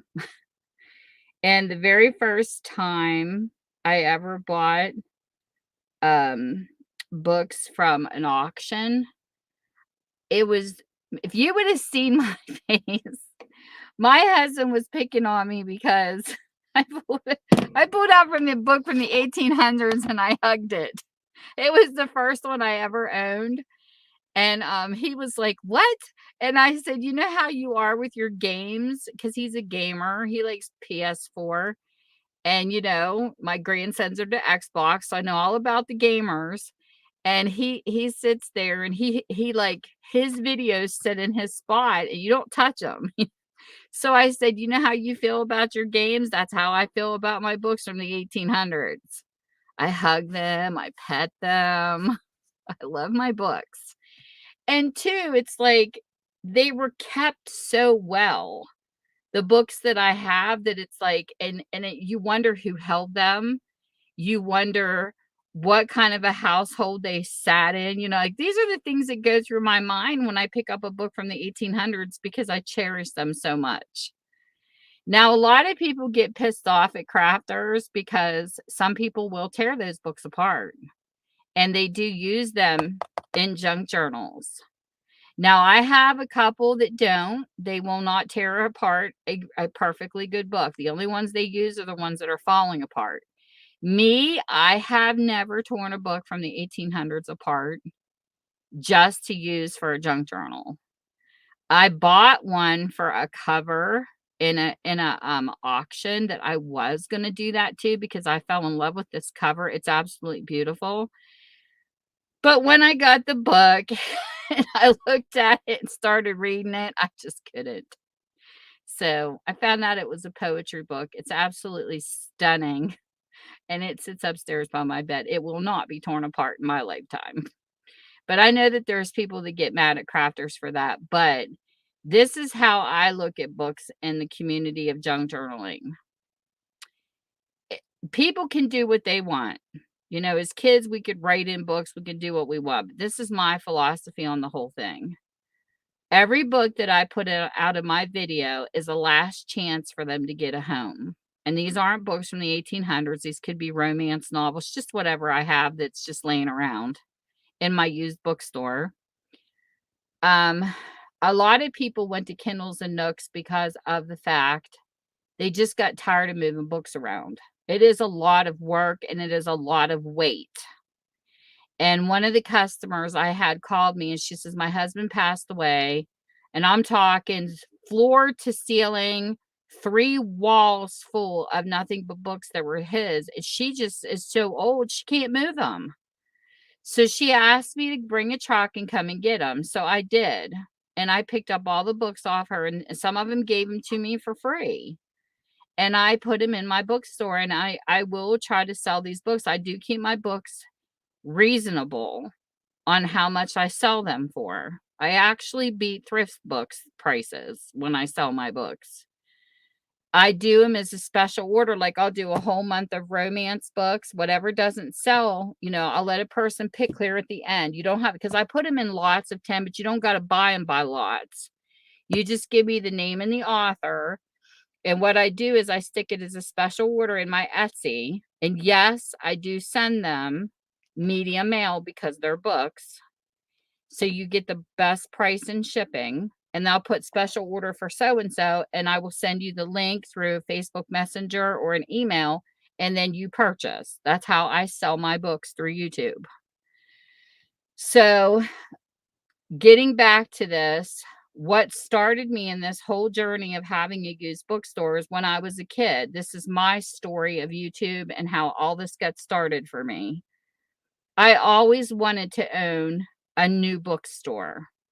I always wanted to have that business front. I wanted to have a story time for kids so that, maybe have like a kid from college that was taking childcare, come and help part-time to where if a mom and dad wanted some time away from their kids a little bit to go grocery shopping or whatever, we would do a kid's story and they could do what their thing and I would have treats or something. But, to where it's an honest place you could drop your kid, nothing's going to happen to them. Well, by the time I got through high school, I noticed all the bookstores were going out of business because then you had your Walden Books, you had your good bookstores, but then you had conglomerates come in like Walmart and they started selling books with food and everything else, and they made their books cheaper. So we lost our bookstores. Well, my dream kind of got crushed.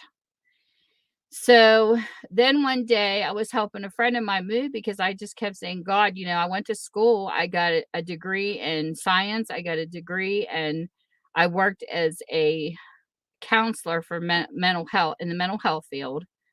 And I have a certificate in computers. Like, I just went to school for so many things because I'm like a jack of all trades. It's probably why my channel is a variety channel. And I just couldn't get satisfied because a bookstore was my dream. It just was.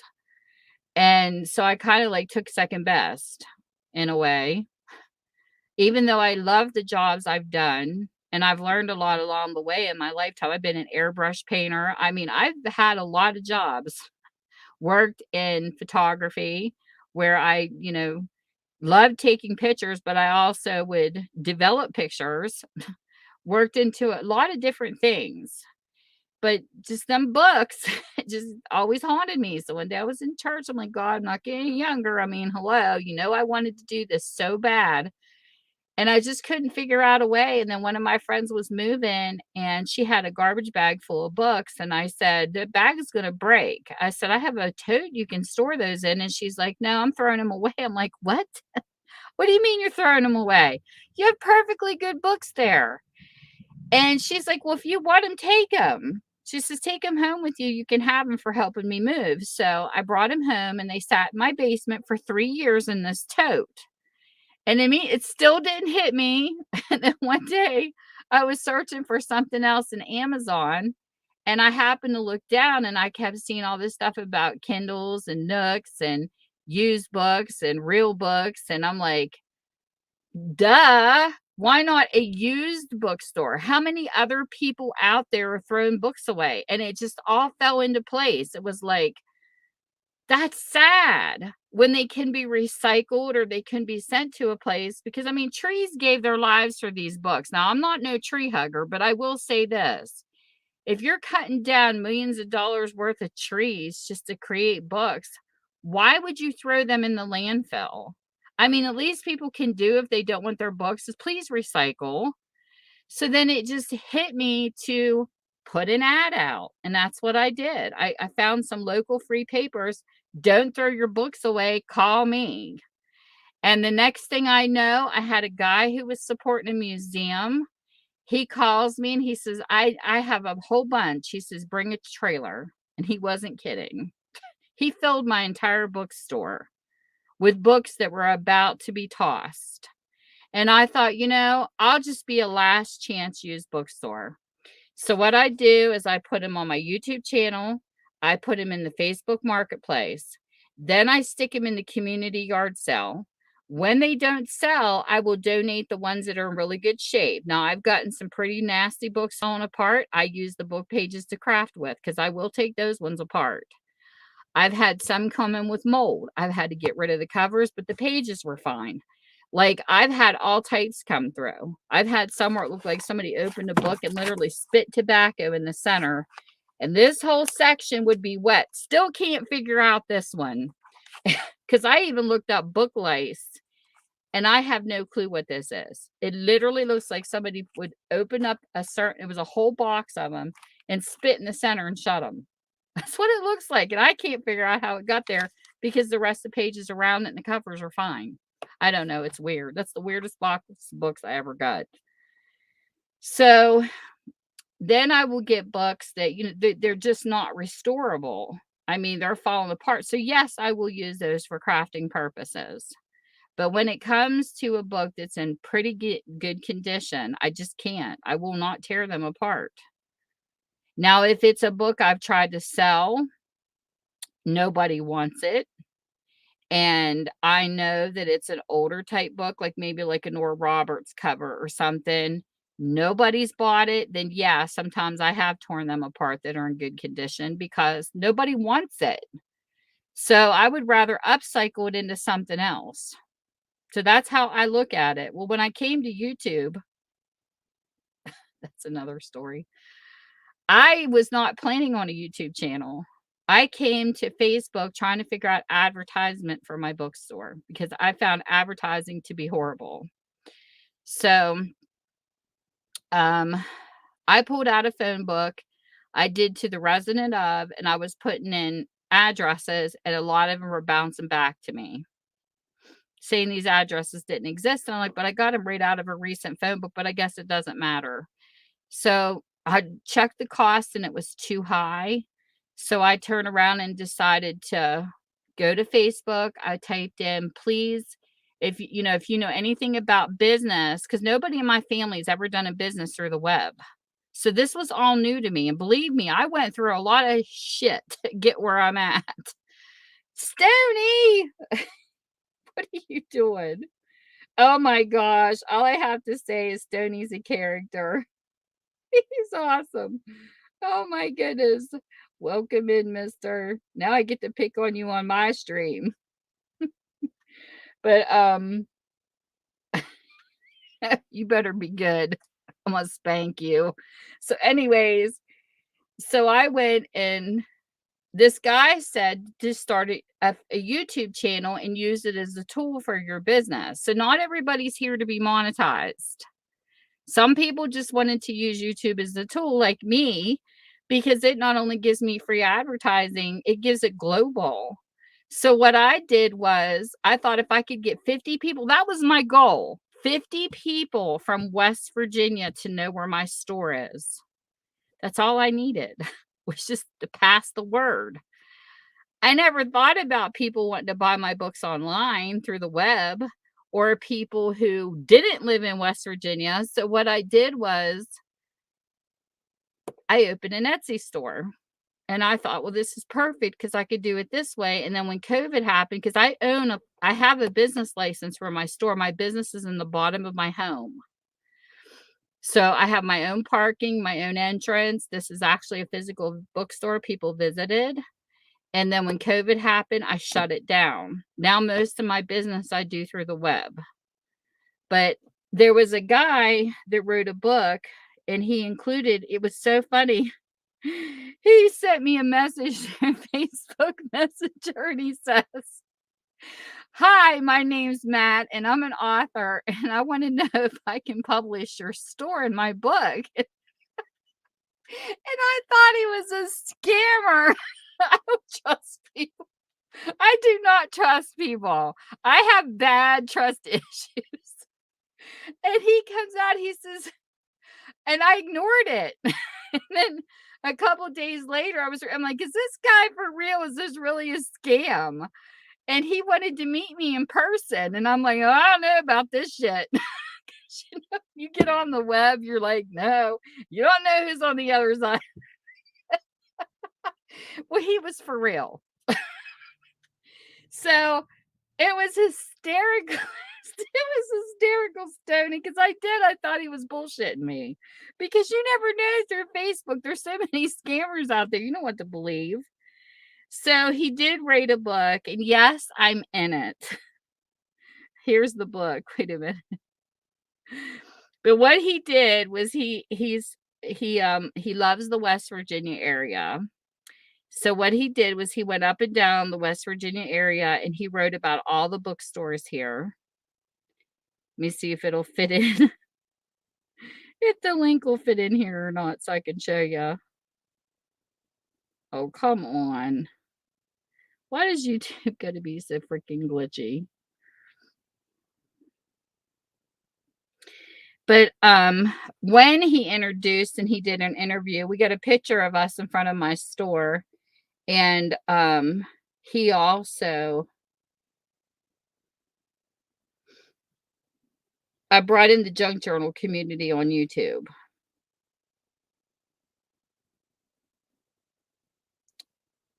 Darn it, the freaking link's too long. Hold on, let me see if I can shorten it. It'll still show. I don't know if it will or not, but we're going to try.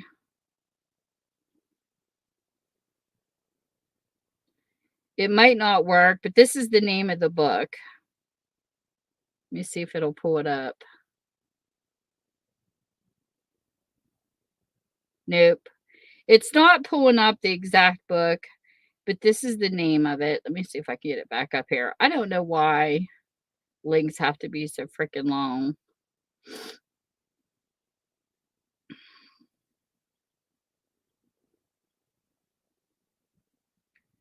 His name is Matt Browning. Okay, here's the name of the book.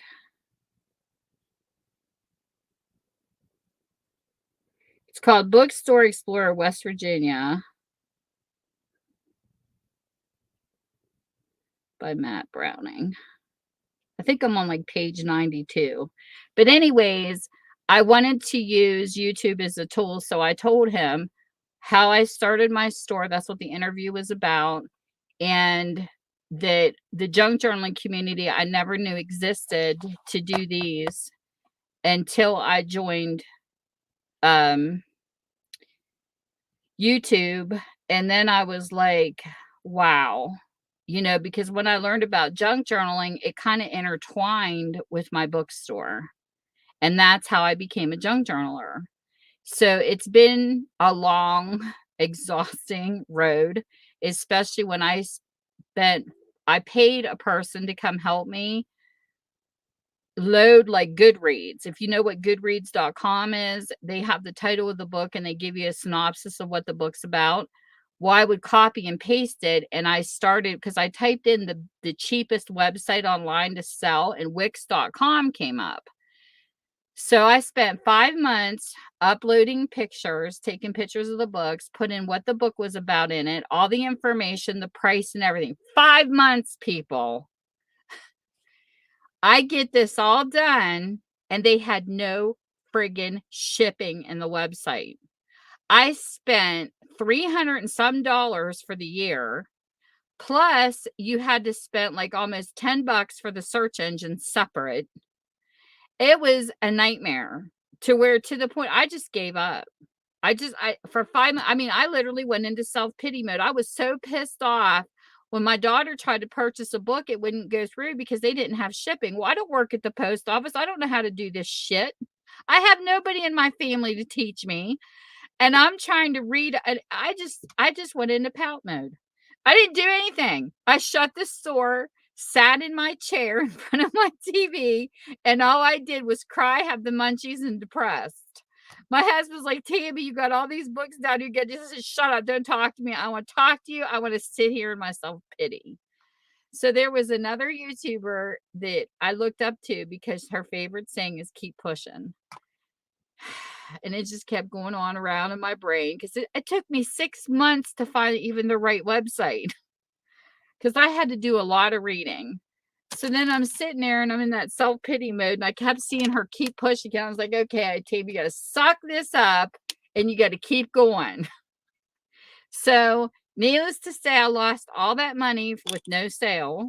And then one of my friends actually owns an alpaca farm, and she sells through Etsy. And she says, Tammy, she says, go to Etsy. Everything's already done for you. They have everything laid out for pictures. They have to where the shipping's included. It'll figure it out for you, even into other countries. And also at the end of the year, you can print out a page for your taxes. You can't beat that. So when people complain to me about Etsy prices, I don't want to hear it because I've been through hell before I found Etsy. So Etsy was actually awesome because I almost was afraid to set up on another website after what I went through the first time. And when you're talking to somebody who don't know anything about business, how I ended up into business, I don't understand because my daughter's the one that's got the bachelor's in business education, not me. And she's really good at displaying things. She's very good at marketing. But I don't know anything about websites. So me and her were trying to talk and we were trying to pull it together. But she's like, Mom, I don't know what to tell you about this because I didn't learn this part. So this was a job. And it was a very long learning, knock down, drag out fight to get where I am. Yes. how I got here.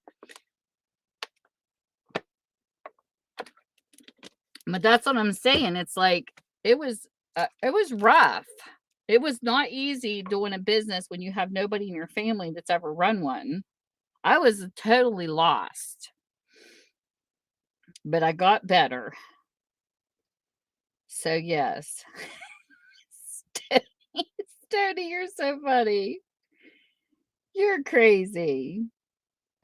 So then I was on Instagram, and the funny thing was I was pulled into the makeup community first, and I'm not even a makeup person, like a tomboy. I got sidetracked. But it was really funny because one of my friends on here says, "How do you know when you're YouTube famous?" I said, "I don't know. I haven't walked into a store any place anybody's recognized my voice or anything, but they have her." She spoke one time and they're like, "You're on YouTube," because they recognized her voice. She's a friend of mine from Australia. And somebody over there picked her out. And she's like, "Yeah." And I said, "Nope, nobody's asked me if they've seen my face before because I have been, I have shown my face before lots of times on YouTube." But it was like it was comical. So she gets to laughing because this is what I got since I've been on YouTube that I never dreamed would ever happen.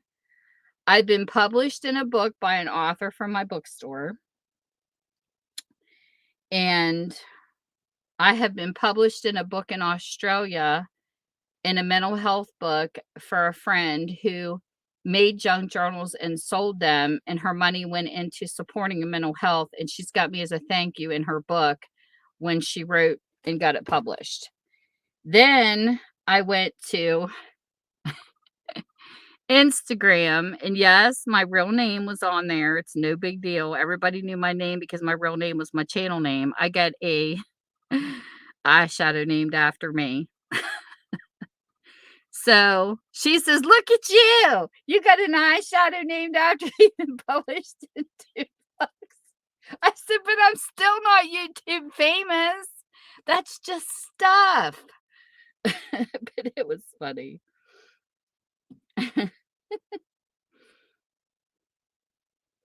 And then I did win a bag bomb contest too from Pinch Me. I won all those supplies from Bag Balm. Pinch Me is stuff that you can show free stuff on, but I was telling them a story about how my husband was burned in a gasoline fire and they used Bag Balm in the hospital. Next thing you know, I won the giveaway for Bag Balm. So he was happy because he loves this stuff.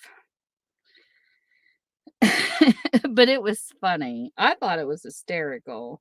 But I never dreamed that stuff would happen to me. I really didn't. And Wet and Wild even noticed me with fingernail polish because I didn't realize on Instagram if you put at Wet and Wild or at, that's how you draw the attention of businesses. Every time you post, you put the at signal, and Wet and Wild came in and said, "Hey, wild one, look at you with the gel polishes." And they were talking about because I kept using their fingernail polish every time I would do stuff. Oh, it was funny. But it is, and I used to get free makeup every once in a while too. Companies used to send them to me to do reviews on them. To not the, like, big ambassador brands. There was a site that I was in, it was called, I think I still have it. It's called 0.8, that app right there. If you're into makeup, get that app. It's 0.8 liter is what it's called. And it is a wonderful website with different makeup from all over the world, and you can sign up and they'll send you like free products to do reviews on. It's a really cool app. I got used to get free fingernail polish and facial stuff. It was a lot of fun.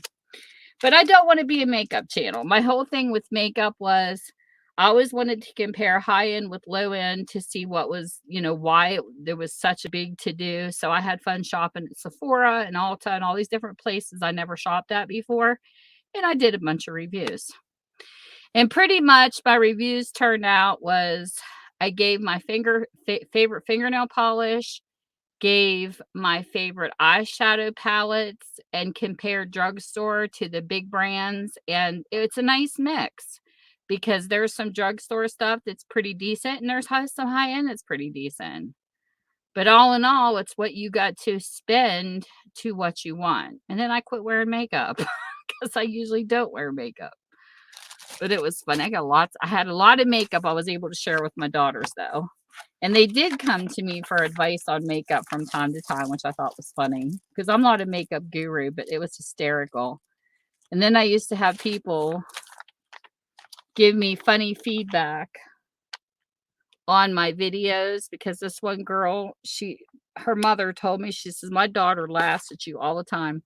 She says, because I was putting something on, I can't remember. I was putting something on my face and I smacked myself in the nose with the brush and you could see the powder go flying.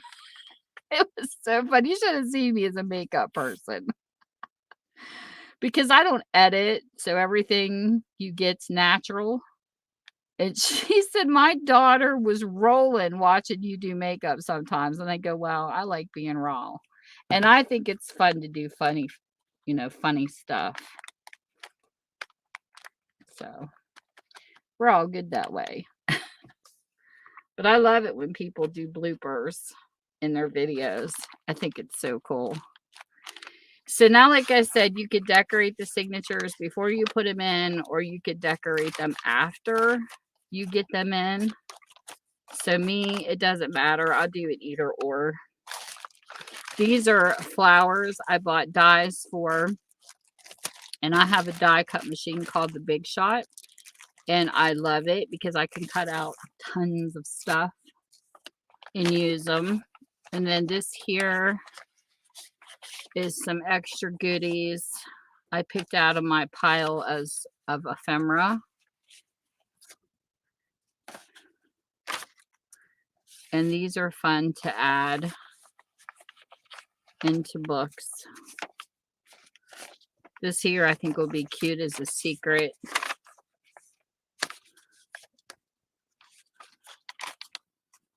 Maybe like a secret pocket thing. One thing nice about the secret pockets is you can put like pieces of journaling paper or cards in these, and you can make them like little secret places to write stuff in. And get a paper clip here. And altered paper clips are really easy. Come on, computer. Why do you keep doing that? I don't want you up. Hate when I hit the mouse. It does stupid, crazy things. This here. It's open.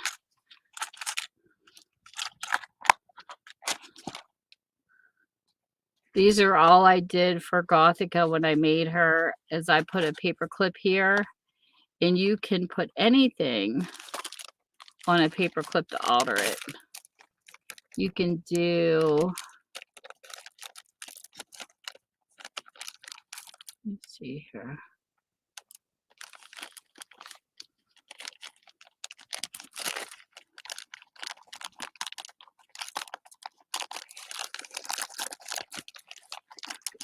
Here. Come on. Come down here where I can reach you. With this particular bead. There we go.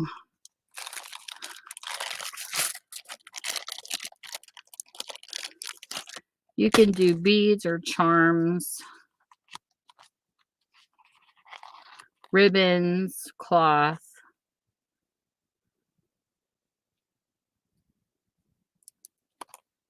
Come on, get on there.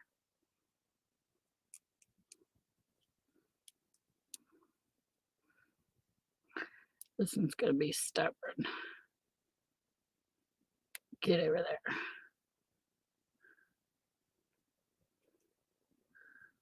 Put this back into place. Have like a little bead hanging on your paper clip. That's kind of stuff I like to do to mine. And then I'll put a piece of paper inside the envelope later, like cardstock or something to write on. Even what can I use that's close to me?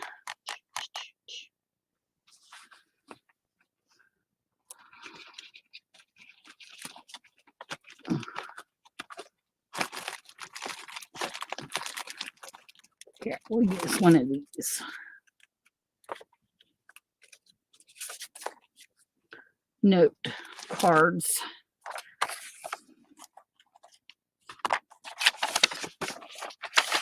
Put something like this in here, or something bigger. Piece of stationery.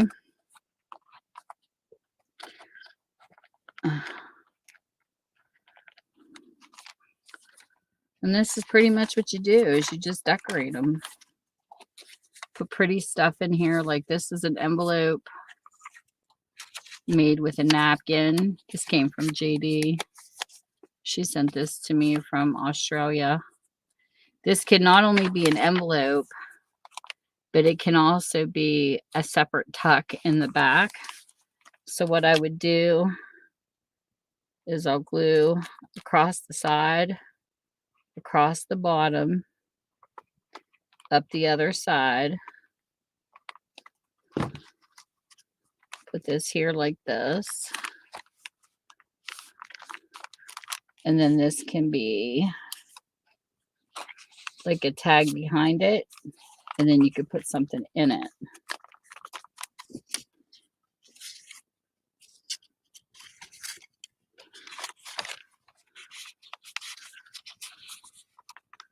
Like that could be something you could write on or put something on it. And then, and basically that's all you do, is you just fill it with goodies and you decorate it, give it a crafting style, and there's your journal. And then like these, at this envelope here, something bigger. Like you can use this piece and you can put it as a tuck spot, or what's really good about this is like playing cards. There are so many beautiful playing cards out there that it amazes me that you can use just for tucks, just for these. They have a lot of vintage styles and different things you can play with.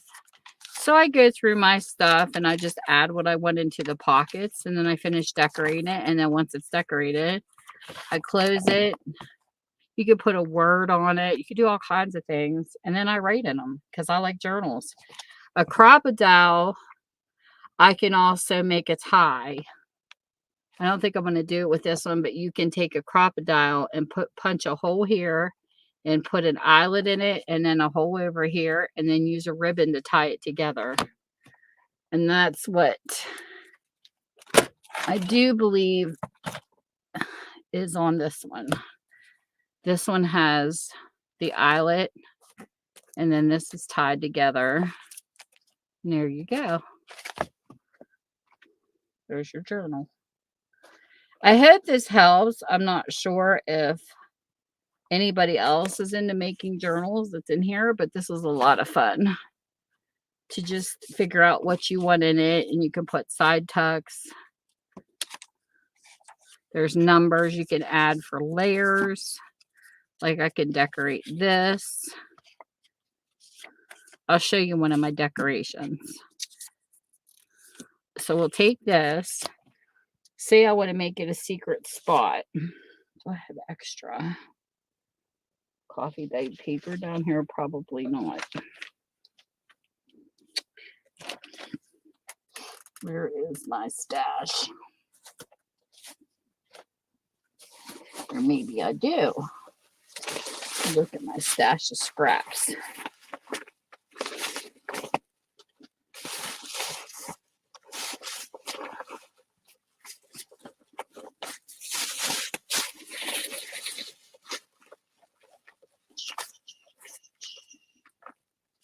Let's do,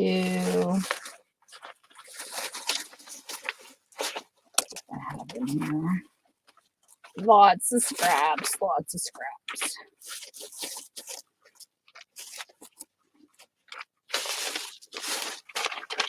Okay, there's a piece of paper I can use.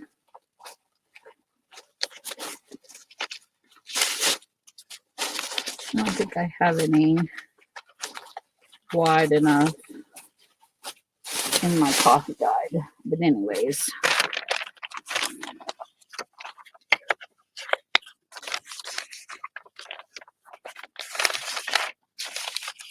Just cut it.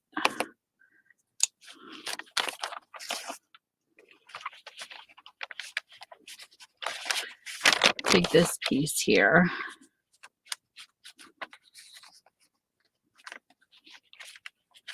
You know what? I'm just going to go ahead, glue this to it, and then cut it. That'll probably work better.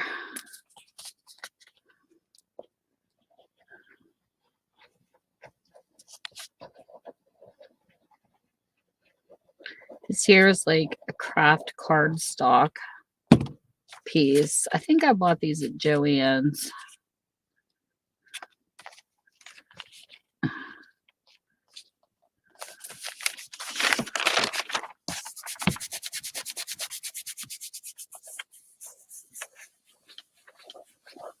And then we'll take and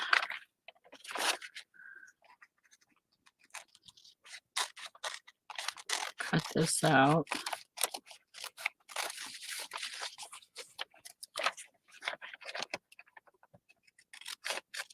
Stoney, you're going to make me a craft. I want to see what you can make craft-wise when you're stoned. That would be funny. We shall call it a Stony craft. Let's cut it this way.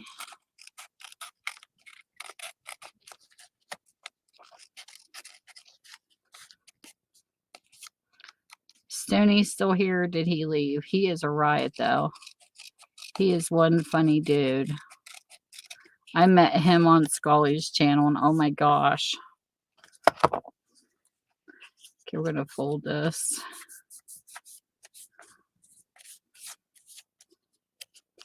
Make sure that stays in place.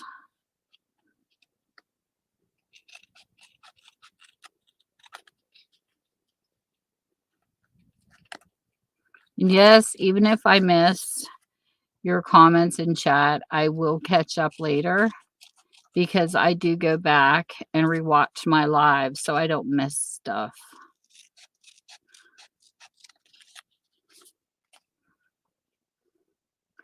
And it also helps me, like with my mistakes when I'm crafting too, if I forget something.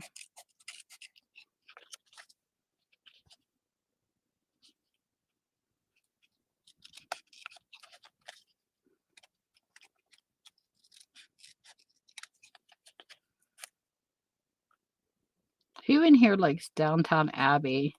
I just watched the new era. Boy, that was a cute show. I like Downtown Abbey. It cracks me up how those ladies talked and dressed back then. So we're going to turn this into a secret writing spot.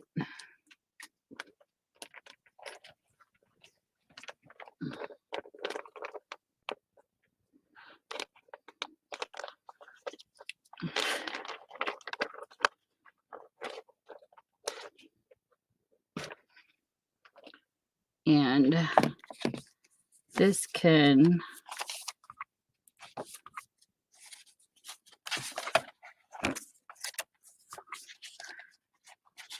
you can do it like this or like this, however you want to do it. Where it opens up, you could even take it and put it up here, or you can put it in the center, flip it up and write in it. Or you could set it to the bottom and do the same thing and have like a little hidden thing. So I think I'm going to do with this one. We're going to take this. It could be a tuck too, but I'm not going to make it an extra tuck. I'm going to glue the whole thing down because I want to.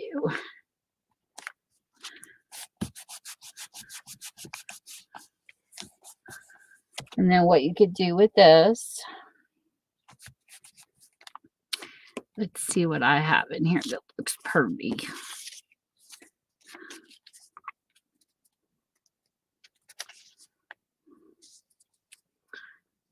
You could put a page over this and then decorate over top of it with a napkin.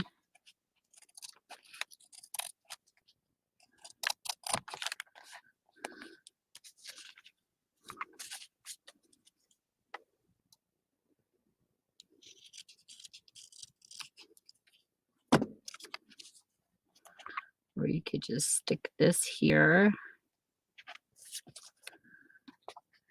like so. We can have flowers in a butterfly journal. So we'll put this here.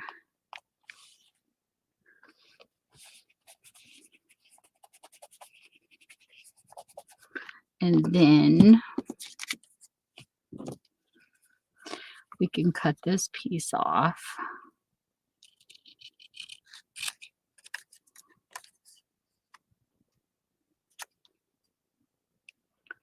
Can't tell if this is a moth or a butterfly.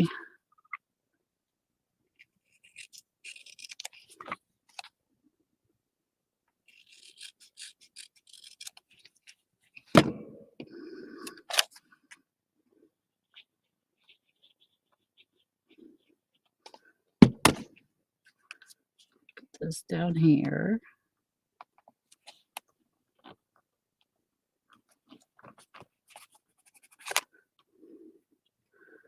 And then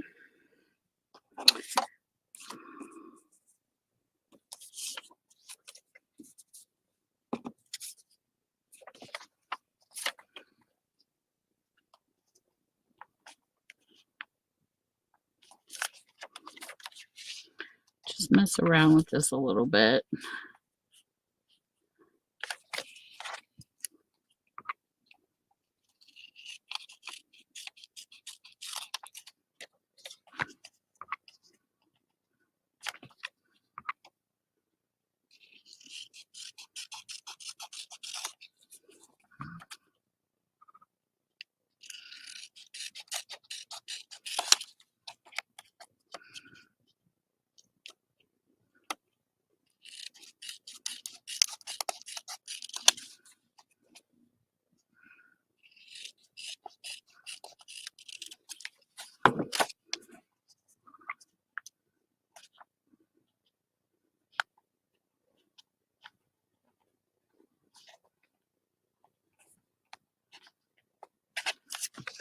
There.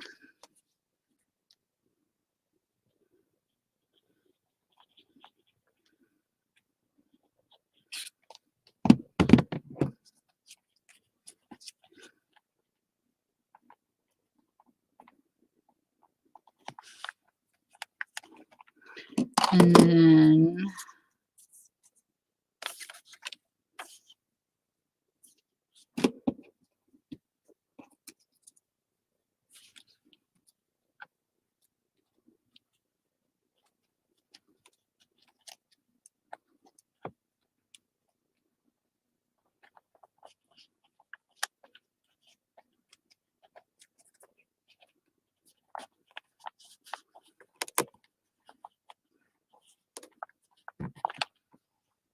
stick that in there.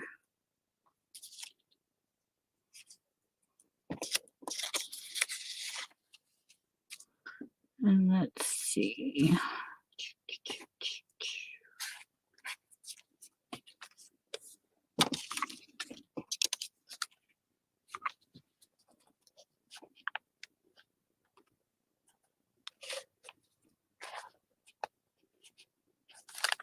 Don't wait off.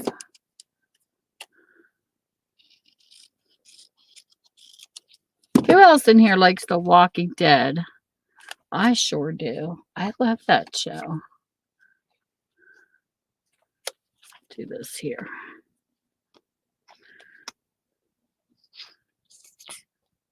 Give it a little bit of an extension.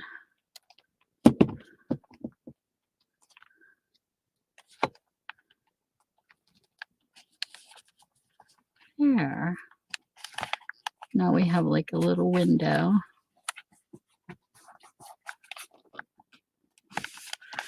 I like it.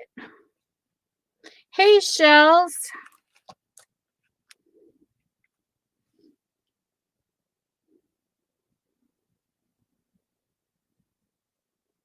Oh, cool.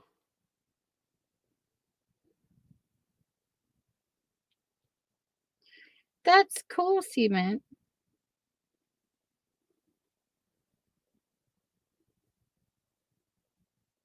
Yeah, it's kind of like a cross between, when I got into the junk journaling community, it's kind of how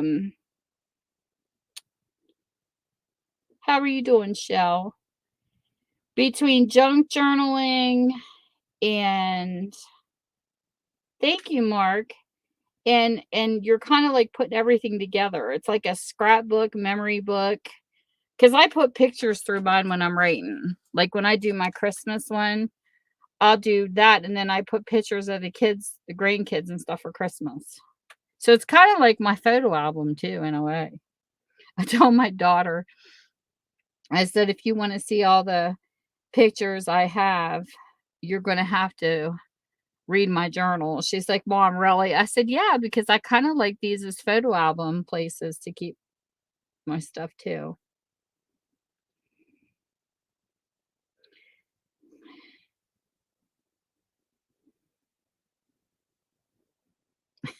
Stony, such a riot.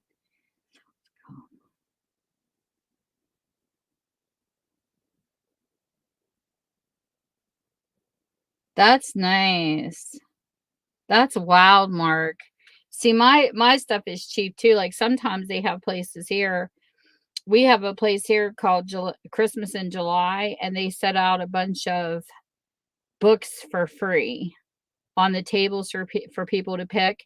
And then some of our local libraries, they're like $5 a bag, as much as you can fit in, and then they put the money back into the library, which is nice.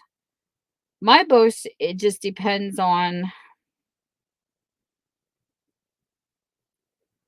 um my children's section is usually my cheapest. They run anywhere from 25 cents to a dollar. Like I'm telling you, my books are reasonable. But I have to make money too, you know what I mean? Because I go through all my books and clean them and everything. Because I bought a book one time at the Goodwill and I got to the center and a page was missing.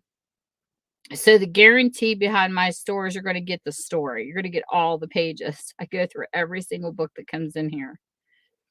So it's really cool. So funny.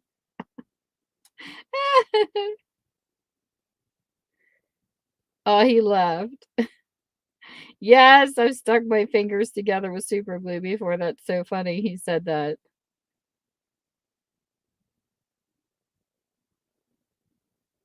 Well, that'll be fun to see. If you ever get a chance, Seaman, I'll have to come and see what you show. Do you show this stuff on your channel? Your books and things like that? That would be cool to see.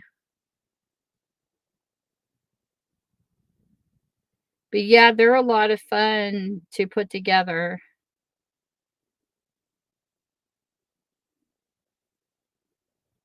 And Christmas wrapping paper is a lot of fun to play with. As a matter of fact, this book here is wrapping paper from the Dollar Tree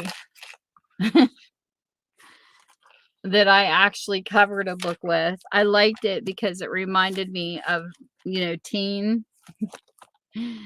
It's got the headphones and there's the skates. Like, I just really like this paper. So this is my glue book, my very first glue book I did. This is the signatures I sewed into this one, and I just glue random junk. Junk journals are really technically, it's like scrapbookers crossed over into the junk journaling community. So you'll have different crafters tell you that if you're buying crafting paper, it's not the same.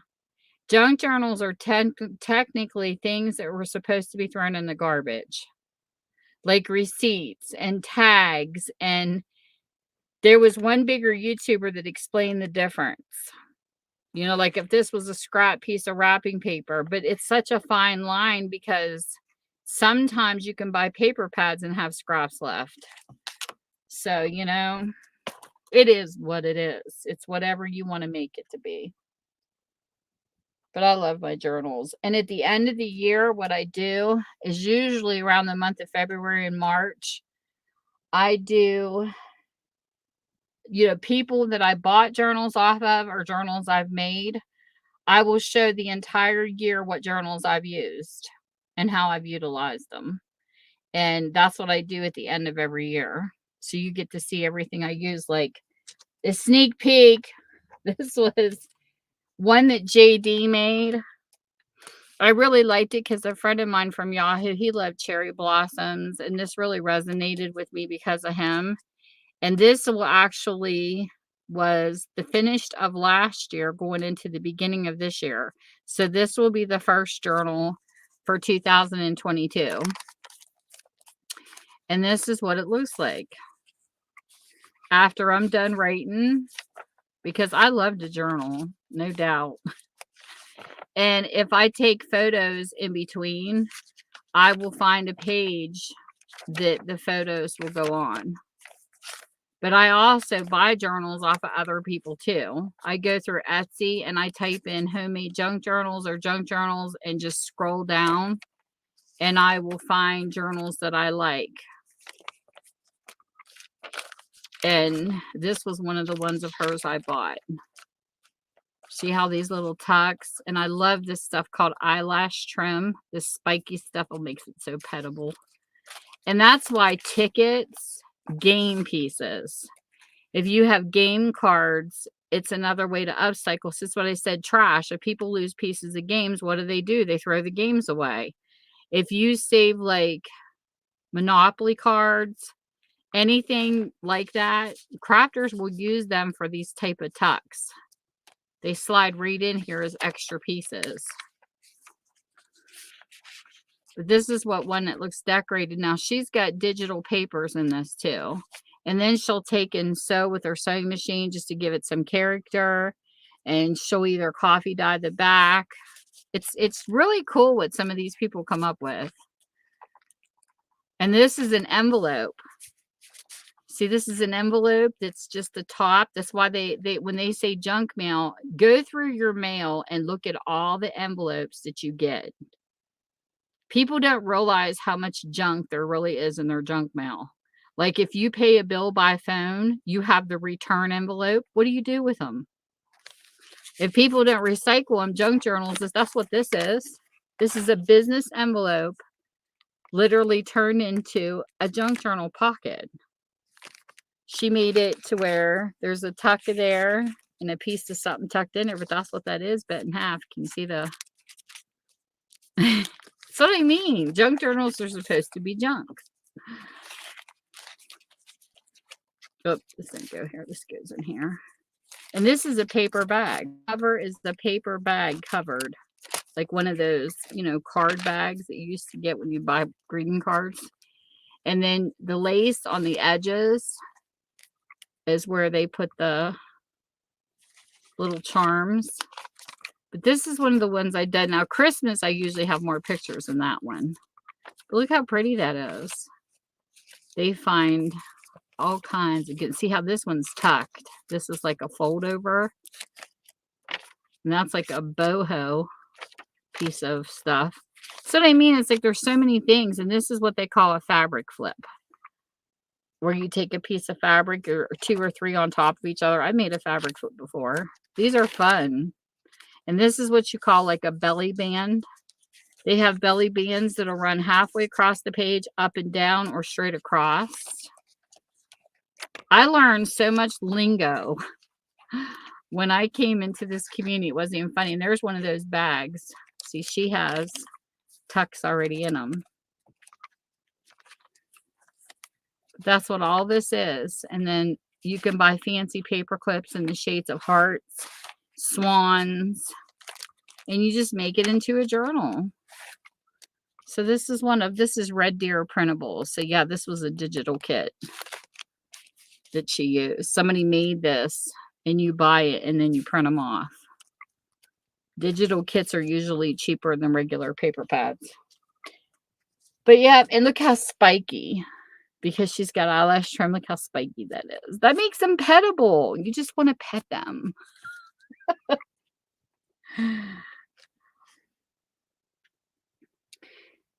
Hey, Miss K, how are you? Yes, I love writing in my journals. I used to have the diaries when I was a kid with the locks on them.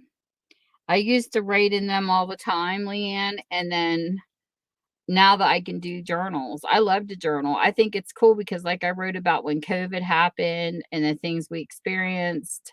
You know what I mean? Like, it's a piece of history on top of your everyday thing. People might fall asleep reading my journals because I don't do a whole lot. But sometimes I think when you write a journal too, you look for things to do so you have something to write about. I know I did when I was a teenager. It was really cool to write about becoming a mom. Like, all the different phases of my life was really cool to write about. You know, especially when you start young, because you're dealing with puberty, pimples, your first boyfriend, your first kiss. I think it's so cool to teach a preteen so they can see how they grow. As they mature, they can see the changes. And then when they go to have a baby, what it felt like to be pregnant, what it felt like to become a mom. I think all that's really cool to leave behind to somebody. It's like giving them their story. I remember one time, I can't remember who it was, but I remember there was a bigger YouTuber that bought a mystery box off of eBay, and it contained someone's diary, and she just loved it because she says, I felt like I knew her, you know, reading about everything she wrote. That would be so cool. And I can't remember what auction it was. There was an auction I was going through and I was looking for ledgers, and there was diaries, like a whole set from the 1940s that they had up for auction. And it was really cool. I thought, man, somebody's going to be really lucky to win those. Now, Sandy's going to ground me, my sassy Sandy, because last December, I have friends who buy lockers on here that I follow their channels, and they auction off their stuff. And they come across a guy who was a police officer, plus he had served in the military, plus he was a firefighter. I swear to God, this man was like my total hero. He did everything possible with his life. And unfortunately, there was nobody in his family left that wanted his stuff. So they sold his stuff off in the locker, you know, on a channel. It was Pirate Auctions and Locker Nuts. That's the channel I follow. And it was incredible because they sold off like his uniforms, all the stuff that was in his locker. And what I got a hold of was all his World War II letters. I love these letters. So last December, every I gotta pull this down because it fell off. Every Wednesday night, I read his military love letters to his girlfriend who became his wife. And their names were Elsie and William. And his letters were just beautiful. They were beautifully done. Well, they came in a different lot. I had one that came in an envelope and one that came in a box. And I can't find the ones from the box to continue. She says, if I don't find them by December, she's going to ground me. So I have to find these letters to continue their story because it's just so cool. It really is. And so far, there's like 2 other friends that write letters too within this set. And I have a picture of the friend, but I don't have the picture of these 2 together. I would love to find a couple picture of them, but I don't know if there is any in the letters or not, because I never went through the letters. So as I read them, that's you see what I see first. Sandy, don't you even do it. So I gotta find the rest of the letters. I showed them to everybody, but I can't find them. I set them somewhere and I told myself, because I kept losing them, that I would remember. And guess what? I misplaced them again. So I don't know where I put them. So I'm hoping I'll find them by December so I can continue their story. But yes, it's so cute. Like, and I think one of the things I love about his letters is he draws stick people. And oh my goodness, my husband does the same thing. And my husband served in the military and in the Navy, and so did this guy. So there's a lot of similarities, except he talks better because they were more mannerly back then. Like they say, I don't know, the wording is just so polite. I told my husband, I said, "See, you needed to learn these words." But he'll say, like, "My gosh," and I don't know, it's just words that you don't hear anymore, like you used to hear back then, like golly, and it's just cute. But he drew stick people, and there was this one he had in his letter, it was cute, he says, "If I keep eating your home food cooking, I'm gonna look like this," and he drew this, like, Hulk looking stick person. It was just funny. But I'm enjoying the letters. I really like them, and sometimes I can't read them because their words are kinda swirly, so I have to take my time when I read them. But they're awesome. They were definitely an awesome set of letters.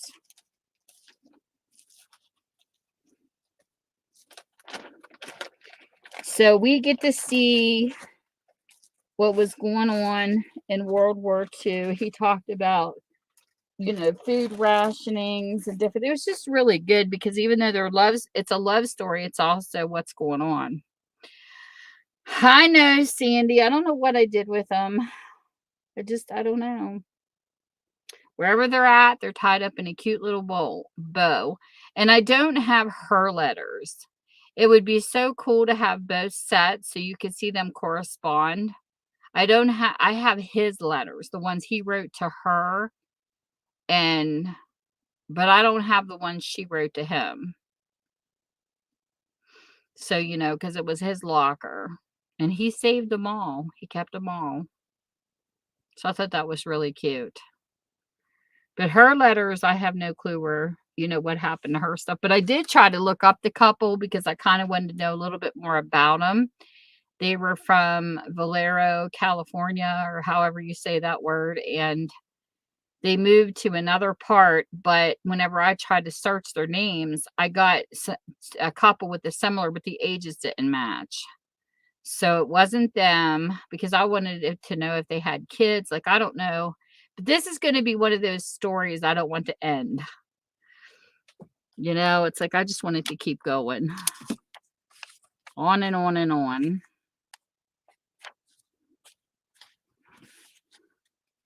So now we have, oh, I glued that shut. Hold on. I wasn't thinking. See, bloopers. I wasn't thinking when I put this on. So let's see if I can do this. We're going to have to cut it open. Sandy, look what I did. See what I do when I talk? Don't pay attention. But this is what bloopers and live streams are for. So we have a partial window, but that's okay. This will be the tags part that you can write in, and it's like a hidden spot.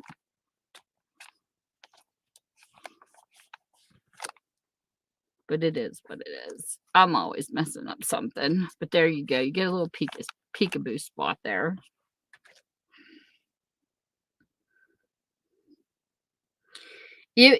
Thank you. And that's how it all started. And I just wanted to find a home for them. And so I give them all the last chance possibility to find a home. And then when they don't sell, they get donated. So that's what I did. And then as far as the old books from the 1800s were concerned, those did not come through my bookstore. What happened with those was when I got into the junk journaling community, I found some vintage sellers. And then I found some auctions online, and I thought, I'm going to try them out. That's where I got my first, it was all because of junk journaling. And that's how I ended up with books from the 1800s. Because I know a person who sold on here that I used to buy from her live stream. She has a YouTube channel and she sells books split up. Like she takes them apart and sells the pages separate. But you should see some of the old Bibles she finds. So anyways, out of the locker of the World War II, I ended up with another surprise. Because this guy here that was into all this stuff, his last name was Kelly, Kelley or something like that. I don't know, it was different. But anyways, Tammy, just knock your stuff everywhere. Of course, I dropped my kit. Hold on.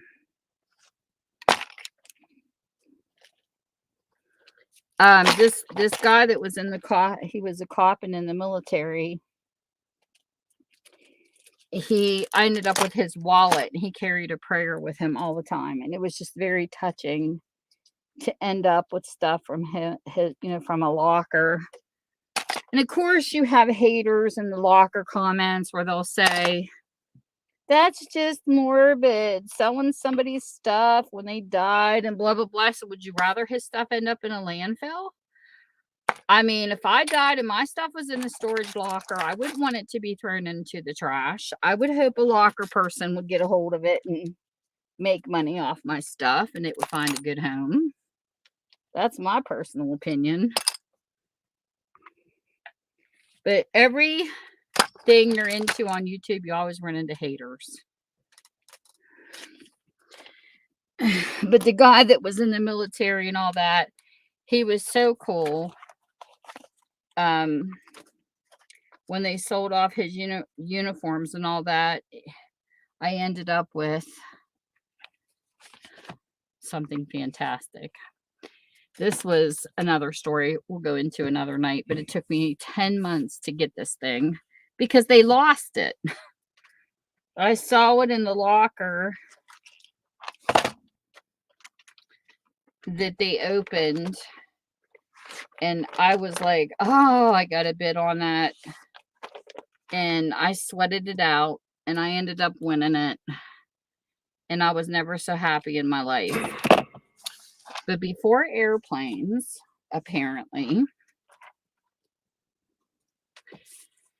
because they didn't come until the early 1900s, they had another way that they shipped stuff. Can anybody guess how? And I'm not talking about. And Sandy, she knows the answer.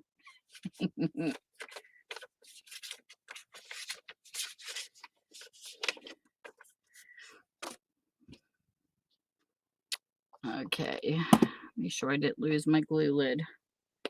There was another way that they traveled shipments of items. Yes.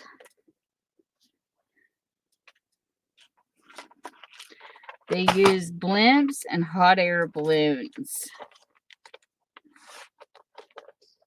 So my favorite find and my favorite auction item sits here where I can pet it when I feel like petting it. And this came out of the man's locker. And what he was doing was he was turning this into a stamp book. He was a stamp collector. And I had to use undo to pull the stamps off the pages to preserve what I could. But I ended up with an aviation ledger from the 1800s in Spanish. And this is one of my pride and joys. I pet and I pet.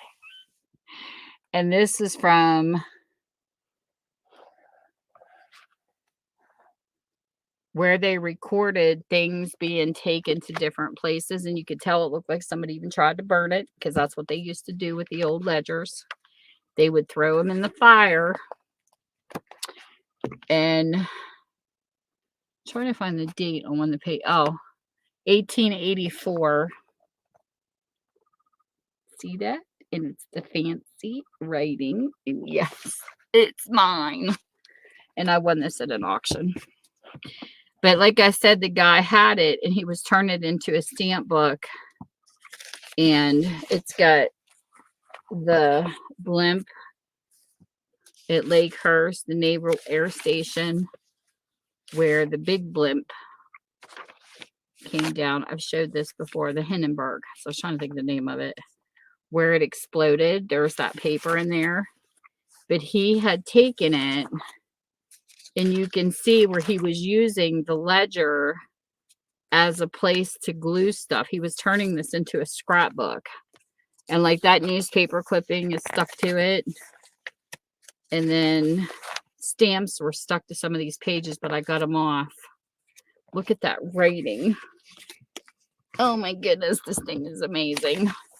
So, and see, this is glued in. Excuse me, with newspaper clippings of airplane crashes. And you can see damage here. But what I'm going to do is take pictures, or not take pictures, scan some of these in, and I'm going to turn some of these pages into a digital kit. Because this is what we like in our journals. But I'm not taking this apart. So this will be scanned through my printer, and I'll be selling pieces of the pages through my Etsy when I get it finished. I'm going to have digital set up. I have plates that were made from wood and steel in books from the 1800s, and I'm turning them in digital so that people can either, I don't care what people do with them, you can purchase them and stick them on your wall and frame them. And I've seen that happen in doctors' offices. But the thing is I have to scan them. Then I have to run them through my art program and trim, whatever. And then I have to resize the image in order for you to print it off in any size you want. That's how I do it with my art program. So you can print it as a wallet. You can resize them, and it's not going to distort or pixel the image. Because the art program I use is about pixel. I don't use what United States people use. I can't think of the common, well, I forget what the art program is that people use over here. Where they use elements and stuff like that. My mind's going blank. I know what it is because I seen it in the store, but I was trained clear back in 2000 and like between, I don't know, 3 and 5. I can't remember the years. It's been a while, to create animation. And the programs that I learned on was Paint Shop Pros. Like Paint Shop Pro 8, it went clear to 16 or something like that. That's the program I use, and it's a little harder because it doesn't do inches. It only, because I can't do like an 8x10. I have to do it in pixels so it'll print to an 8x10. It's not like the program over here in the States. The program, Paint Shop Pro, was popular in England. And it was a guy from IT Tech who gave me the program for free when it was like a $900 program. And it has the animation built into it. And I learned that program a long time ago. I just pushed buttons and figured it out. But I didn't have a manual, and it's a harder program than what we have over here. Because I know people have brought up Dreamweaver, GIMP. I've never used any of that. I'm a Paint Shop Pro person. But over here they use, oh my goodness, somebody tell me. Because I can't think of what it is. It's where they have a grid. and they take and put pictures and stuff in it and they resize it. It's a complete different program than what I'm used to. So that's what I do is I run it through my paint shop to where people can size it.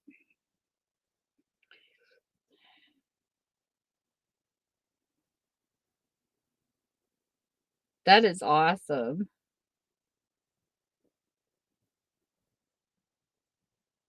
That is so cool. See, I haven't read up on them yet. Alrighty, Sandy, spoiled Bonnie.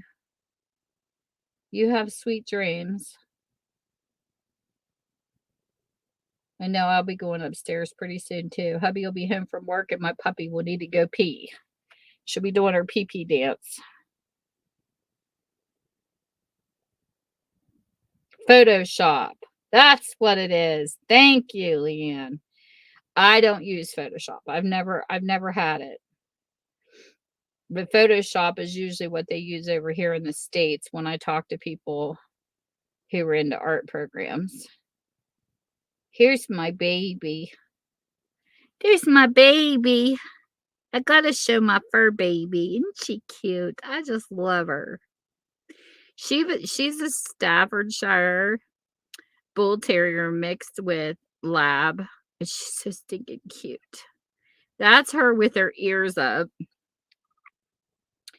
And I see the Bull Terrier more in her when her ears are laid back. I'll show you a picture of her with her ears back. She's so cute.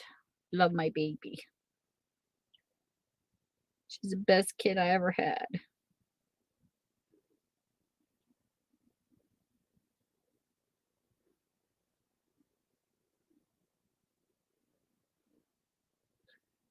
She is the most loyal animal, I swear. Look, you can see the Bull Terrier. There's the Staffy. When her ears are back, you can really see that Bull Terrier in her. And when she smiles, she's so cute because her teeth are crooked. I love her. But the funny thing was the guy that had her on Facebook held her up when she was a puppy. They don't allow people to do that anymore, I guess because they don't want puppy mills. I don't know. But he posted a picture saying, I have puppies for sale. He was trying to tell me that she was a German Shepherd mixed with a Gator Pit Bull. I said, dude, she's got Lab in her. I know Labs because I had some. I bred Lab with a Husky, and we had Lab and puppy mix a long time ago. And I said, she definitely has Lab. And he kept saying, no, it must be the breed. I said, I don't even see German Shepherd in this dog anywhere. So I did a wisdom DNA check to prove to him that he was wrong. And the wisdom is really cool. It's a test, and all you got to do is swab your animal's mouth, and it'll tell you the history. It is so adorable because they also give you not only the types of dogs they are, which Labrador was in one corner, Staffordshire was in the other, and then down as you read, it'll tell you, what ailments hit each type of dog, like things that can happen to them when they get older and things like that to look for. And I loved it because it's the first time I've ever done a DNA on one of my animals, and it was so cute. You swab the Q-tip, don't touch it, stick it in a bag, mail it, and then they give you a history. So that's what they told me she was. I said, she don't have a Gator Pit Bull in her. I said, whoever told you that her mom was a Gator Pit Bull lied to you. She's definitely Staffy. And she's so cute because she's like 70 pounds, but she's not huge like a Lab gets. She's like a medium-sized dog, but she's real thick. Like she's got like a real thick body. But she's so cute. I love her. And this is what she likes to do. When you get up and you leave your spot, she heat senses. She took my bed. Look at her looking at me. I got up to get a shower and I come back. She was in another room, and this is where she was. She was laying right where I was laying, and then she's looking at me on my pillow like, Mom, this is my spot now. You're not getting it back." I just love her. She's so cute. I think I might even have a video of her on here somewhere. She's my baby. So she was my Christmas present to myself. He only charged $70 for her. I took her because I'm like, it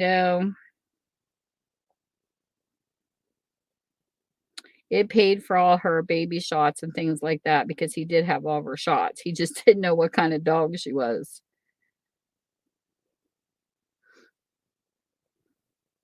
Look at her. She's so stinking cute. What a life. She has such a hard life, don't she? She's so cute. One time I come home. Let me see if this is one of them.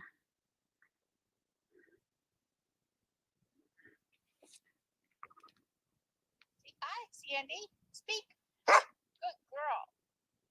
girl. Bye. Wait a second. I told her, let me get this down. I don't know why this does this. I told her to say hi to Sandy through the phone. Speak. Tell Sandy hi. Say hi, Sandy. Speak. Good girl. She likes to speak, and she will high five you. Like you tell her high five for love, and she'll give you one paw, and high five for kisses, she'll give you the other one. She's so stinking cute. She's so smart. This is how she lays in my yard. I take her outside. I love it. She stretches out and she has her paws behind her. It's so cute. She's adorable. You should see her with Snow. Oh my goodness, she goes crazy in Snow. She pops around out there like popcorn. And if you don't know how much snow we get here, we have a pen we built for her in the backyard. We put 2 pens together, and sometimes in the evening, she would spend like an hour out there, like when my bookstore was running, not in the winter, but in the cooler weather, like around falls get here. But this is the snow we get. But that's her little place that she goes when she wants her outdoor time. Look at that snow. It was funny because I have a friend in Australia that had never seen like a lot of snow, and I used to put my cam in the window so she could see us playing in it when I met her on Yahoo. Let's see what she's doing here. Two fellas and gals. Hey, you. Whose birthday is it? It was your birthday yesterday, and we didn't get to shoot footage of the baby with our birthday gifts. Watch it. So first you get, looky there. What's that? No, I don't spoil her at all. I mean, not at all. I didn't know there was a package inside. We get the birthday girl. Her name's Roni. Say, I turned 4. She'll be 5 December 3rd. I'm such a good puppy. This was her last birthday. So we love the Roni. Ooh, these are new treats. They're peanut butter cookies. Sit down. Sit. You love them all? You do. Ready? Looky there, Roan. I don't know how many she's allowed to have. You should say on the box. Usually it tells you by pound how much, but I only gave her a couple because I don't want her to get sick. Say. Usually they give a limit. She's like, She had one. Okay. Looky here. Who's this for? What's that? What is it? I love watching her stick her face in bags, and she's like, I need help. Pull it out. You need help from Daddy. They help you. What is it, Ron? What's in here? You better get him.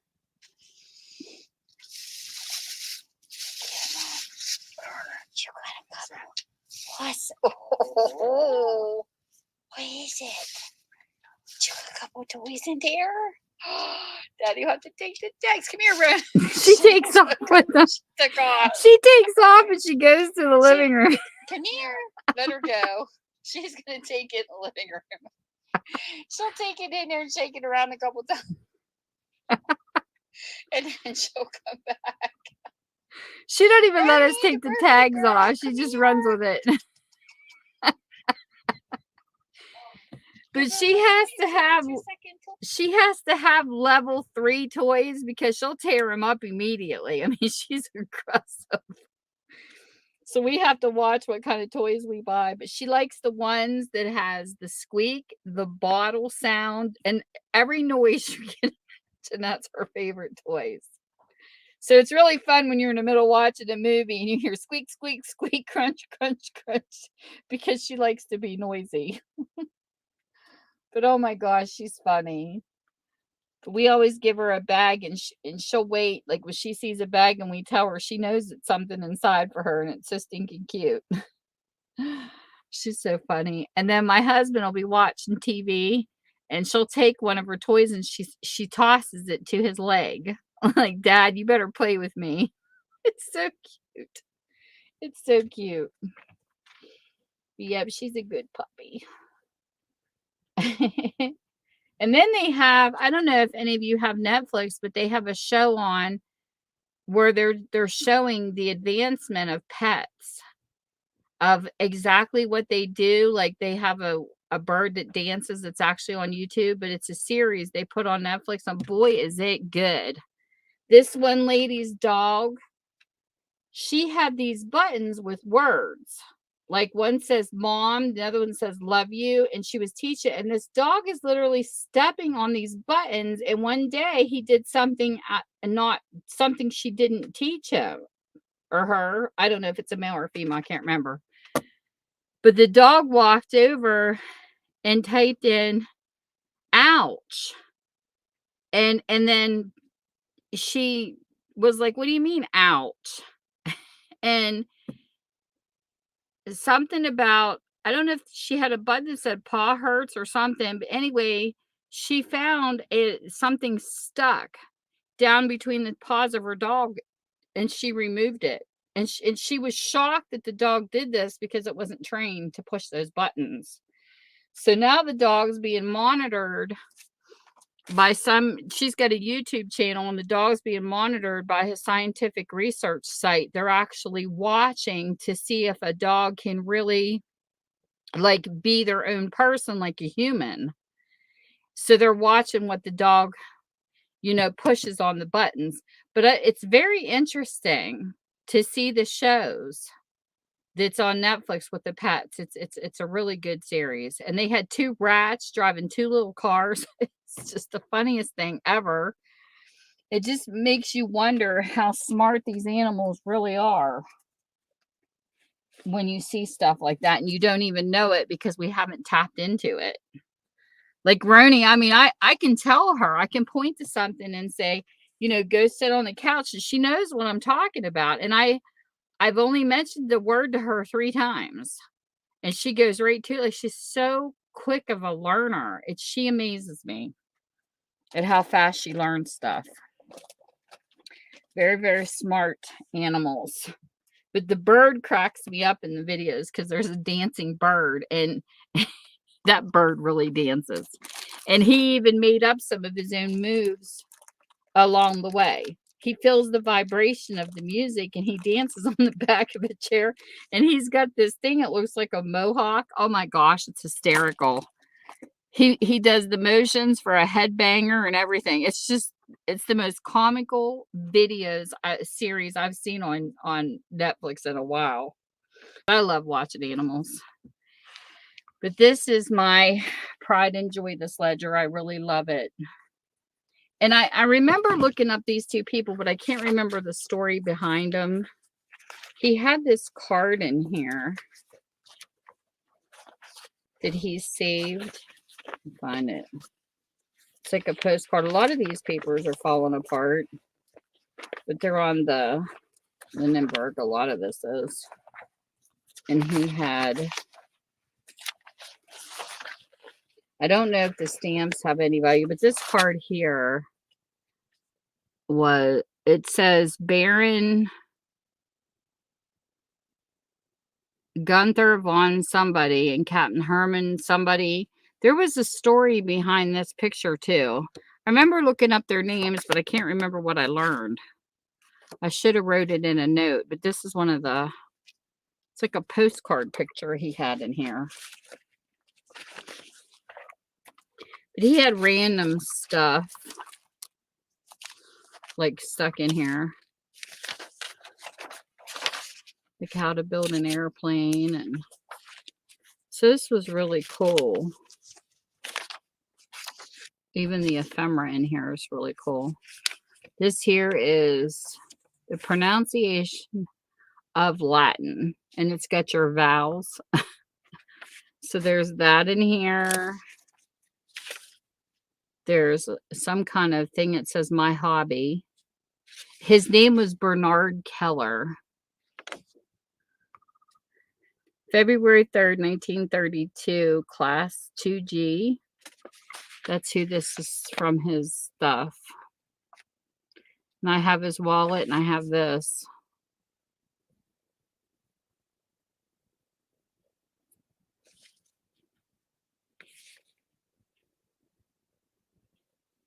It says, this may not interest some who read or hear it, but if you don't like it, you don't have to. But to me, it seems great to go out in the woods and in the marshes armed to catch snakes and butterflies. And then he talks about how he does both. So he claimed that as his hobby. And I'm like, okay, you can keep the snakes, let the butterflies go. And then there's different pages in here. This is about the tomahawk.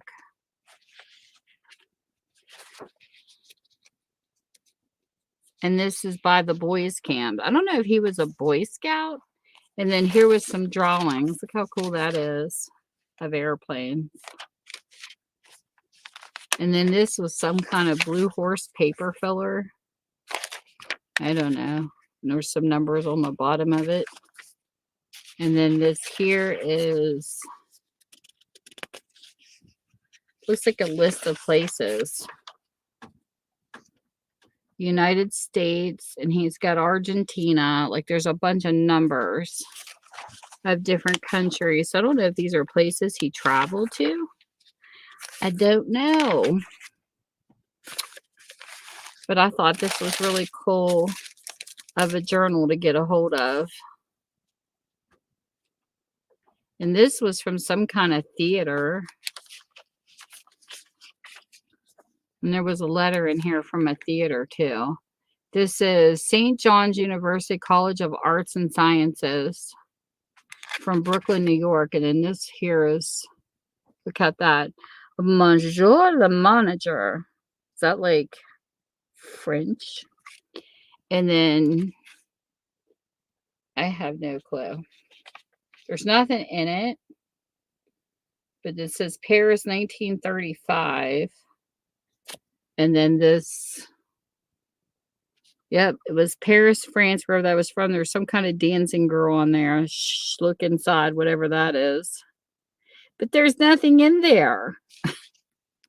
But I think we always think it's funny when we see stuff like this because there's no zip codes. Could you imagine back in the day when there's no zip codes, they just come up to your yard and just throw your mail in your yard? So that was kind of cool. There's like different ephemeras in here that's awesome. But I think he put this on here. This looks like the aviation looks like it was decoupaged. Because at first I thought this was an airplane, you know, book. And then I got to looking at the dates and I thought, okay, this is 1888 where airplanes weren't invented then. So then I got to reading it and I had a friend that read Spanish and she says, no, that's hot air balloon. So that was very interesting.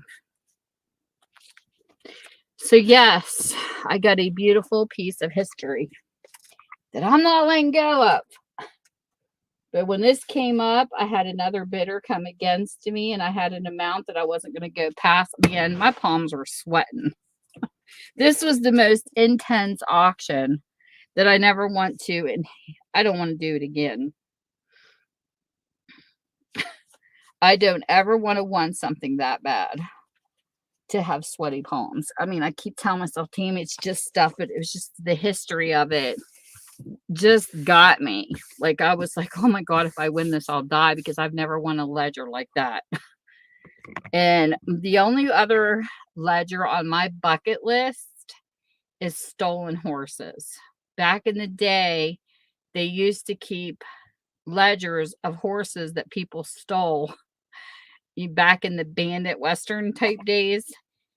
And the only one that I ever found online was like $175 just to begin with. And I'm like, oh, that's a lot. That's kind of steep, because that would be like the starting bid. And I had a friend who was watching an auction on one of those, and they're very rare to find. That's why they cost so much to get one, because I love horses. I think it would be so cool to own a bandit one. Wouldn't that be awesome? But I've never found one. So I got this instead, and I'm happy with it. I don't ever want to go through another auction like that again, because that was horrible. I'm thinking, my goodness, is this the rush people get off of gambling? They can keep it. I don't like being addicted to anything, so I'm good. So I browse auctions sometimes, but I don't really do too many of them unless they're a cheaper seller. Like, there's a new app out called Whatnot, and there's some sellers on there that have some really cool merchandise. I have not done the unboxing yet, because I did get a photo album from the 1800s. It's really nice. But I did find a couple of those, and I sold them in my auctions that I've had on here, sales. I don't do just auctions. I have, flat sale prices, and I had some auction items, but I sold two from the 1800s filled with cabinet cards. And they got really good deals on them, because I only paid 50. I sold one for 55 and one for 70 in an auction on here, because I started them out at the price I paid. And I just let people go for it. But filled with cabinet cards, that was the deal, because a lot of times sellers will sell the book separate from the cabinet cards, and they charge more, like $5 a piece for the cabinet cards alone. But I wanted people to have a good deal, because I got a good deal. I've never been much of a capitalist, which my husband wants to kick me in the butt for. But I'm a thrifty shopper, so I'm a thrifty seller. And I know some of these places you can't even touch them. Like, I have people who look for them, they can't even touch them under $100 where they live. But I got lucky to get them in our antique mall for $50 a piece. So my thing is, if I can get it for a thrifty amount, you're going to get it for a thrifty amount when I have a sale. I've never bought something for $10 and sold it for 20. Like, my profit's always been like within $5 and under on something, unless a person puts in a higher bid. And if they do that, that's fine. But I always start my bids at what I paid for, because I want to at least make my money back. But I enjoy doing sales on here. I haven't done one for a while. The last one I did was a quoter's estate sale, and I did really well on that sale, because there was a guy that cleaned the house up, and he didn't know what it was worth.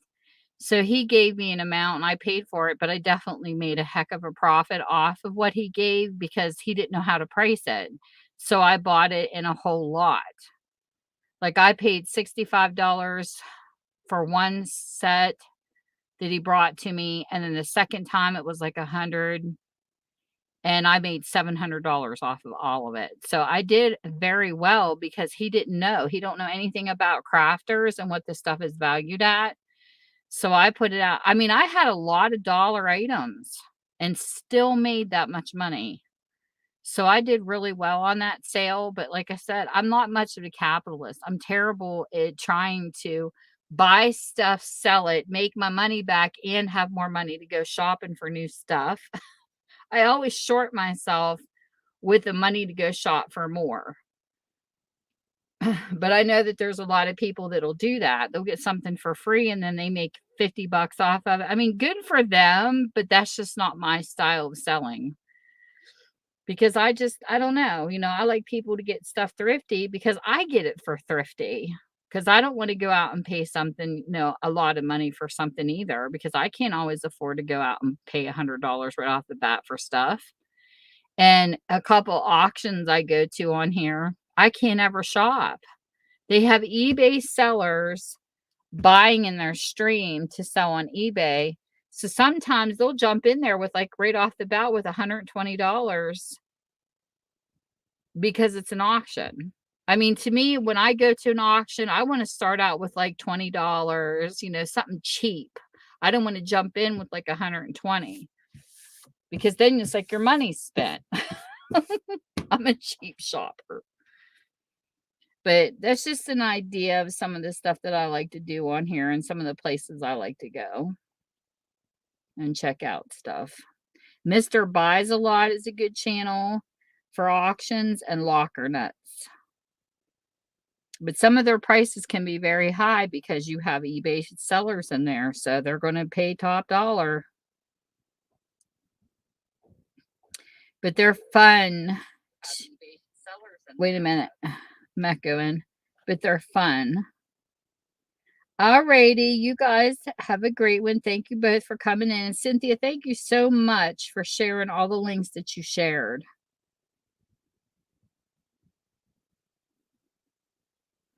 You did an amazing job tonight. I like going in and doing that too and other streams, but it makes it so nice when you have somebody to help you. But I'll put Locker Nights' channel in here if you ever want to watch a really good auction. These are great people to watch and learn by. Jack is like very down to earth. He's such a nice guy. And here is their channel. And another thing, if you want to grow your channel, of course, they don't allow a lot of emojis. They have a lot of stricter rules than I do in here because you can use emojis and stuff. But a great channel promoter, if you are looking to grow your stream, is James's Gapes channel.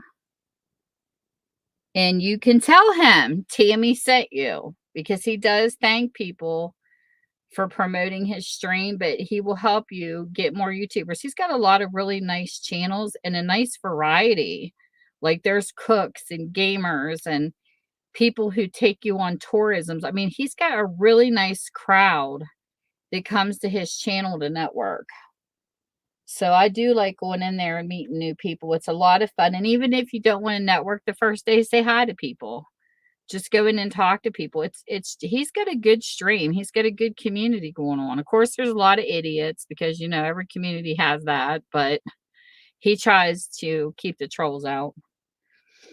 But those are like really good channels to check out, especially if you want to learn how to auction on your channel or if you want to sell or go into some kind of business. Locker Nuts is very, very informative.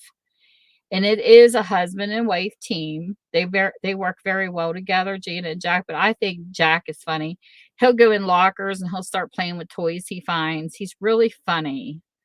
So, and then James, he doesn't put up no crap on his stream. He tells it like it is. I don't like that you can't use emojis because if YouTube didn't want you to have emojis, they wouldn't have it.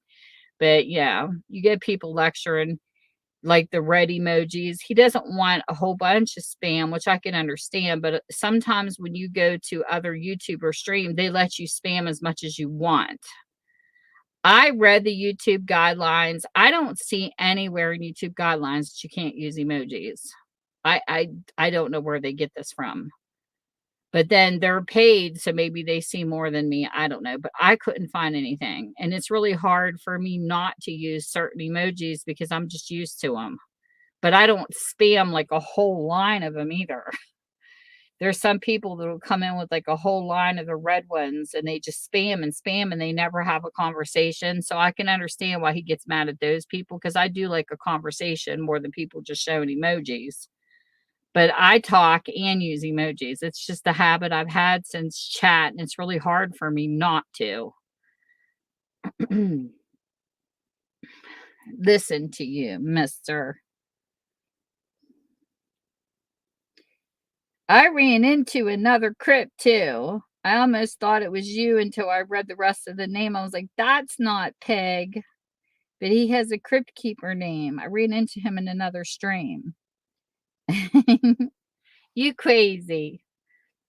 What are you up to tonight, mister?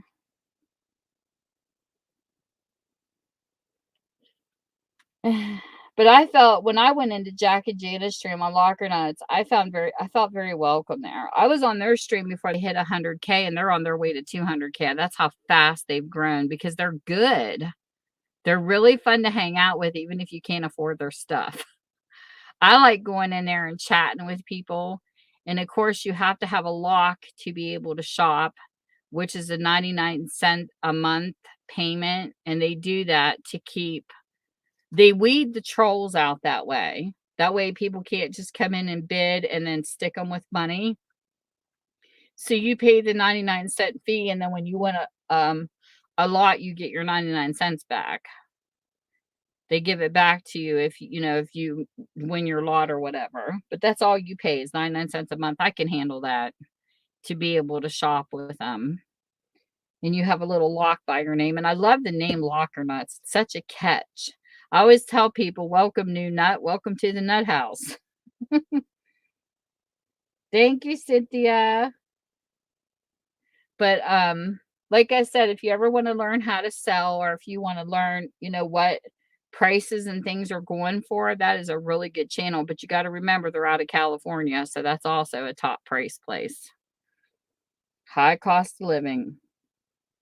And then James is good to meet people. He's got different people from different countries. It's crazy. Yeah, see, that's what I mean, Mark. If people I'll say something and I'll put one emoji in it, but I don't spam like red, red, red, red, red.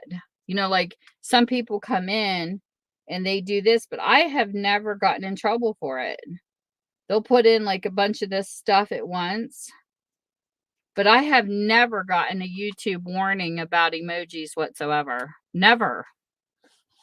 And I mean, I understand if they're not conversating and if they're not having a conversation and all they're doing is emojis, I can understand why people are getting mad, because the whole thing about network is you got to talk to people.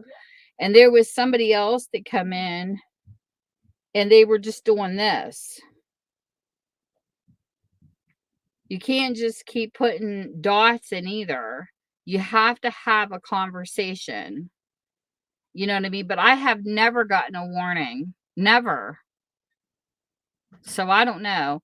The only time I've seen people thrown into my spam in the comment section was if they put if they would have SUB, the number 4, and then SUB, sub for sub, that way you get thrown into spam. But they can't throw a person in, because you'll hear these bigger YouTubers say you can't use the word subscribe. That's a lie, because subscribe is a YouTube button.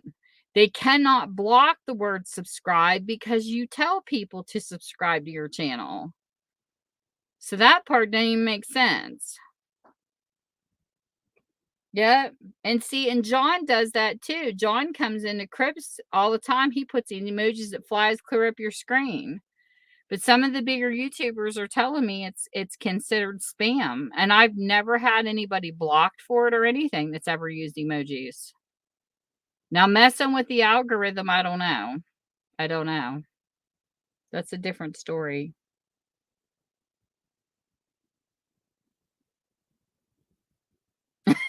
I know.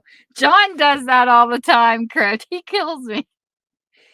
But they consider that spam, I guess. More than 5 emojis is what I've been told too. That's what Mark said. But I'm not monetized, Mark, so to me it don't matter.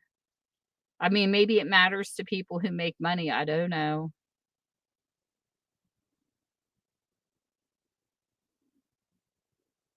Crypt, you're so funny.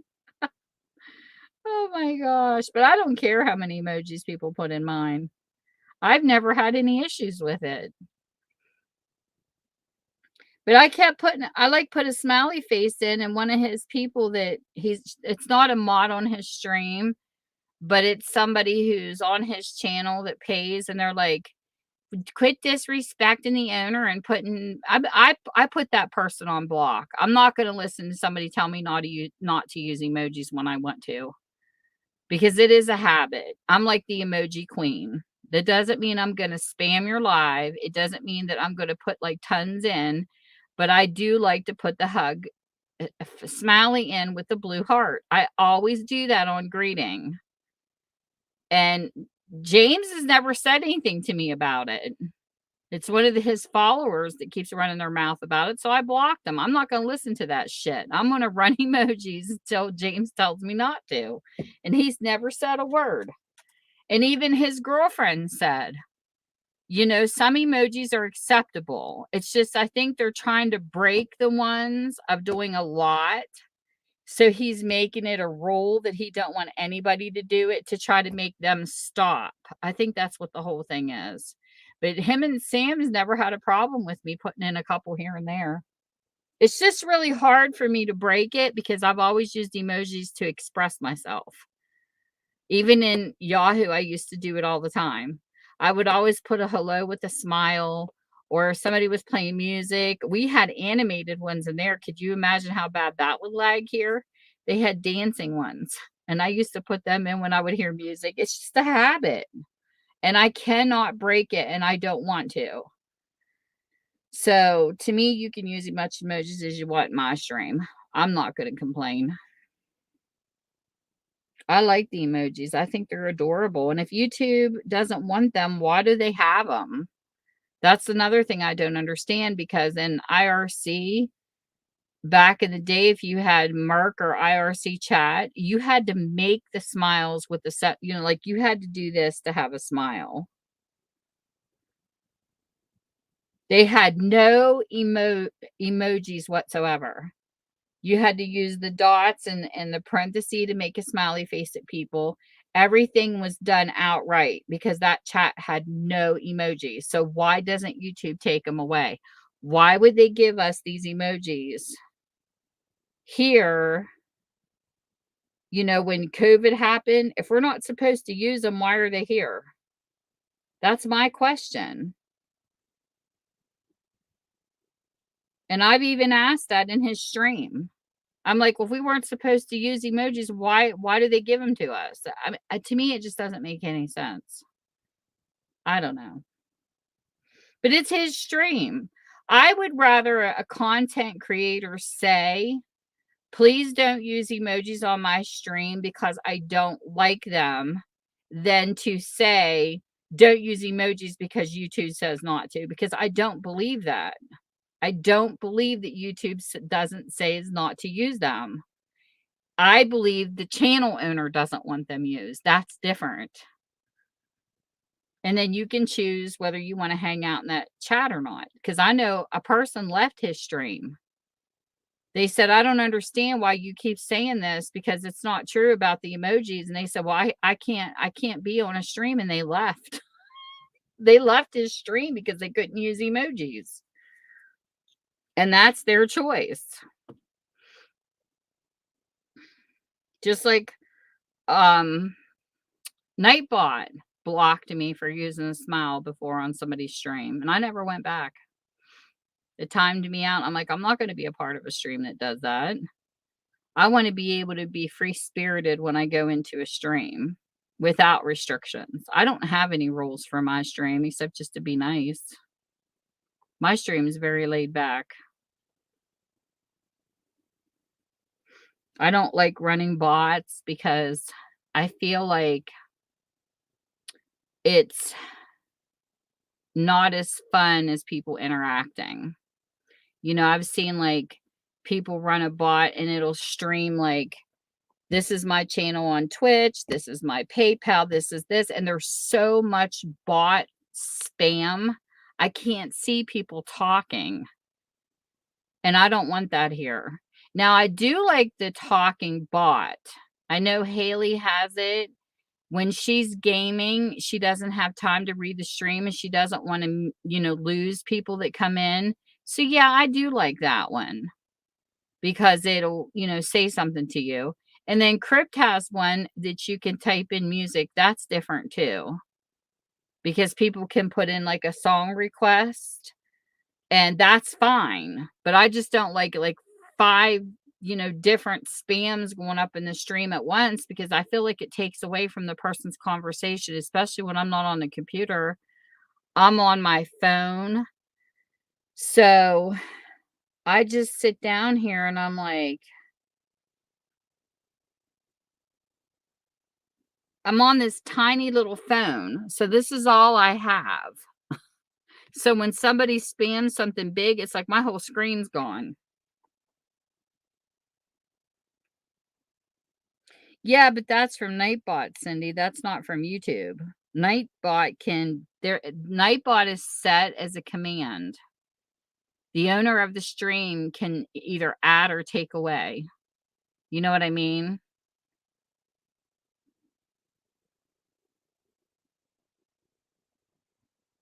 I just never seen it, Mark. That's why I don't agree with it. I've never seen it in the YouTube rules. I've looked for it and I have never seen it. That's why I don't believe it. Like I said, I'm not monetized, Mark, so I don't get emails to give me a warning or anything, but I've never had that problem. And I have went through the YouTube rules many times, and I do not see anywhere, and I've even typed in Google, is emojis considered spam in YouTube? There's nothing there. Until I see it factual, Mark, I'm not going to believe it. I want to see proof.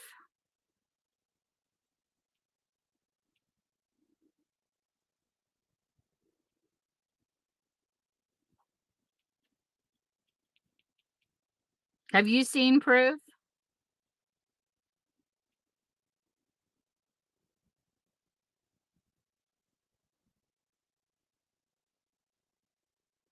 All I hear is hearsay.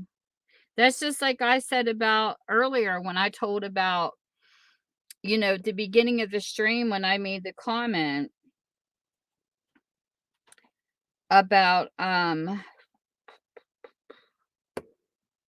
proven if I can that I lose subscribers.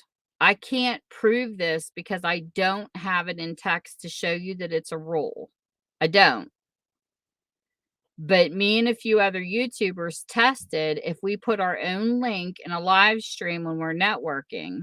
If I post my link, I lose 10 to 20 subscribers every time I do it. The next day, they're gone. So we put it to the test. I did it, Paul did it, and I forget who else did it. He had some friends that did it too. And what we did was we posted our link to see what would happen.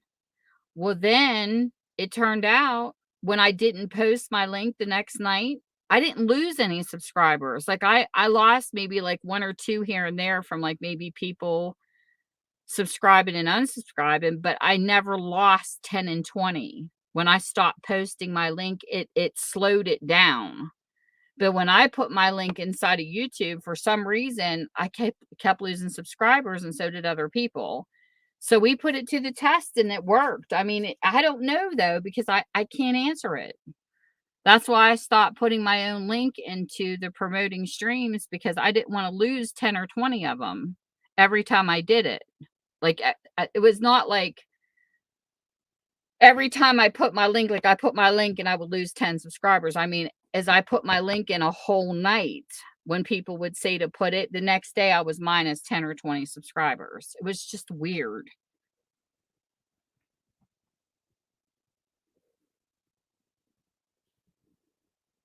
I can't find any information on the emojis.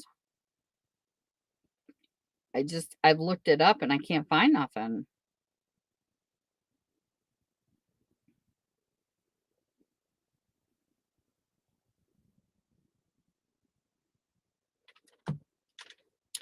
Somebody posted, in my experience, even as a small channel of 70,000 subscribers, I've had several uploads where my views were frozen at like 2 or 112. No comments at all in each case, which I did notice was it only happened on videos where many people push their notifications immediate on the upload. So no, emojis don't freeze views. This was a question where somebody asked, is it true if you comment emoji on YouTube videos, the view gets froze or decreases? And this bigger YouTuber says no. So I don't know. I don't know. This person says, does using emojis in comments freeze the YouTube views? Why can't we use emojis on YouTube comment section? Once there's someone who told me not to use emojis in my comment. This is hard because I always use emojis. See, I'm the same way. I do too. Why shouldn't I comment an emoji on YouTube? I commented on a video with an emoji and someone told me not to use emojis.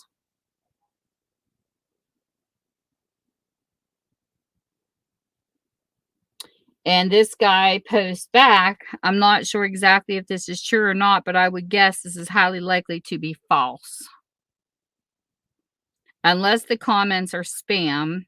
I also doubt that one emoji spam comment could have such a major impact on a video. I don't know. But when you Google this, it comes out on Quora or whatever. That's what I'm reading from. It's saying that emojis don't do anything. So I don't know. I can't answer this. I don't know. It's like I said, unless they're getting paid and YouTube sends them a warning, I just don't see how it's possible. Because I've never had that problem. People come in and they use them like crazy. I've never had any algorithm issues or nothing. So I don't know. I can't say if it's true or false because I can't see it in writing.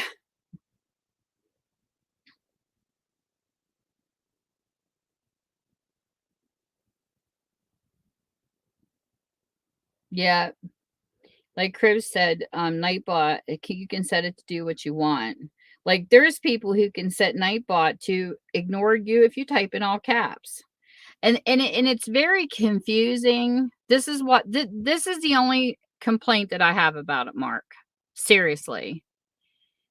If I was James on his stream, I wouldn't blame YouTube. I would just come out and say, I wouldn't even talk about the algorithm. I would just say, hey, it's my stream. I don't want you spamming emojis because this is a networking stream. Why don't you learn to talk to each other? That's how I would handle it. Because what gets confusing is this. If you've ever been in a late night stream where they are from the Philippines, I don't know if you have or not. That's all they do is spam emojis.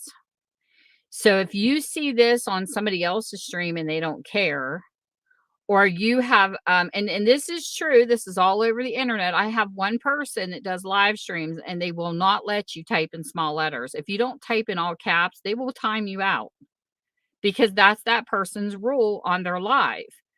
I can't see because I'm so, partially blind in one eye. So please, if you're talking to me, type in all caps. I can't stand to type in all caps because I was taught back in Yahoo, if you typed in all caps, you would automatically get booted out of the chat room because you were screaming at people. See, this is what I mean. It's like every YouTuber has so many different options that when people who are not English speaking, especially if they don't understand, they come from one stream that does everything into a stream that's bitches about everything. No, you can't use emojis. No, you're not allowed to talk in all caps. Well, I don't want to stay in a stream like that either. It's too bitchy. I mean, that's how they're looking at it. Instead of just, because there's a couple streams I won't go to because of the all caps. I don't want to type in all caps because on my phone, sometimes when I lock it, it won't stay. I'll get like the first letter in cap and the rest comes out. I just don't want to fight with my phone. So I won't go back to those streams. So then you had a person, like I was in James's stream earlier, somebody was typing in all caps. Well, they forbid it. They kept telling that person, and then he's trying to learn a different language because he said, "Can you please tell me how to say," it was somebody from, I think it was somebody from, Saudi Arabia. He says, "Could you teach me how to say this because they're not getting it." And James is finding out he can't ignore people that don't speak English because they don't understand what he's saying. So if you have people networking from different, you better learn every different language if you want these people to follow everything you're saying, because he's got such a mixed stream that he's going to have to learn to type it out with the Google Translator, because they were getting upset with him. Like, why can we do this in other streams and then you're telling us we can't? And it is confusing. So I'm like, wow, so many rules. I know, that's how I feel too, Cynthia. And there's one stream I go on to, that's all they want you to do is type in capitals. Or one girl that runs her stream, she's actually a junk journaler. She says that if you do not type in caps, she will not read what you type. She said, if you're asking me a question or if you are addressing me, you better either have my name at the beginning in all caps or type in all caps. I can't stand that. That drives me nuts. That's what I said. I want people to come in here and be relaxed. Honey, you can spam as much as emojis as you want to. You can type whatever you want to type in.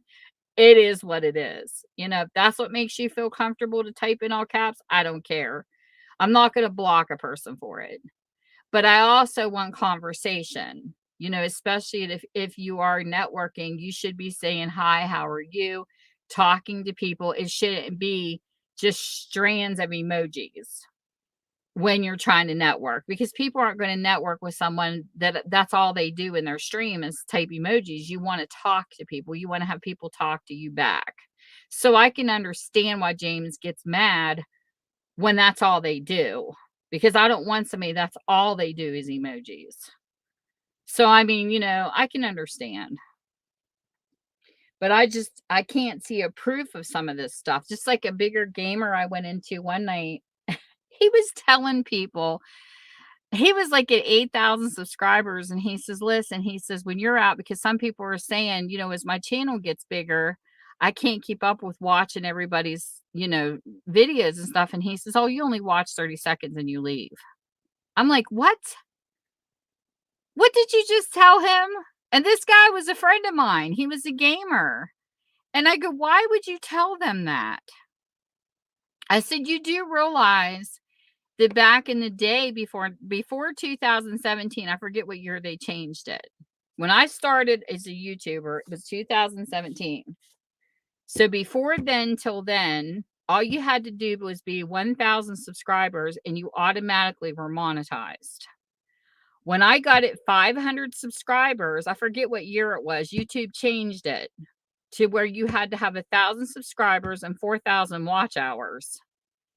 So how are you getting that everybody should come to somebody's channel and only watch 30 seconds? I said, "Do you know how much you hurt that channel by not giving them full watch?" If, you know, there's only 3 channels I know of in my circle right now that has YouTube that does not want to be monetized. That is me, Nick the Booksmith, and Michelle Scott. None of us care to be. Nick teaches journaling. She teaches bookbinding. She is a bookmaker. She brings her own business to YouTube. YouTube is her tool for advertising. She teaches classes. That's where she makes her money. She doesn't need YouTube AdSense. So Michelle Scott used to be monetized and she wasn't hardly making anything. So she quit. She just stopped it. Me, when I first come on here, I didn't know anything about monetization. And at one point I thought, well, maybe I should. But then when people were telling me what they got paid, I'm like, to me, it doesn't matter because I make my own money from what I do. So it was whatever. You know, if I would have got monetized, I'd have probably didn't giveaways. I would probably put it back into StreamYard. You know what I mean? It doesn't matter to me. I'm not poor enough where I need to be monetized. That's just my philosophy. We're okay. Me and my husband make enough. We're fine. I would rather see somebody you know, who is worse off and actually needs the money than us. So that's how I've looked at it.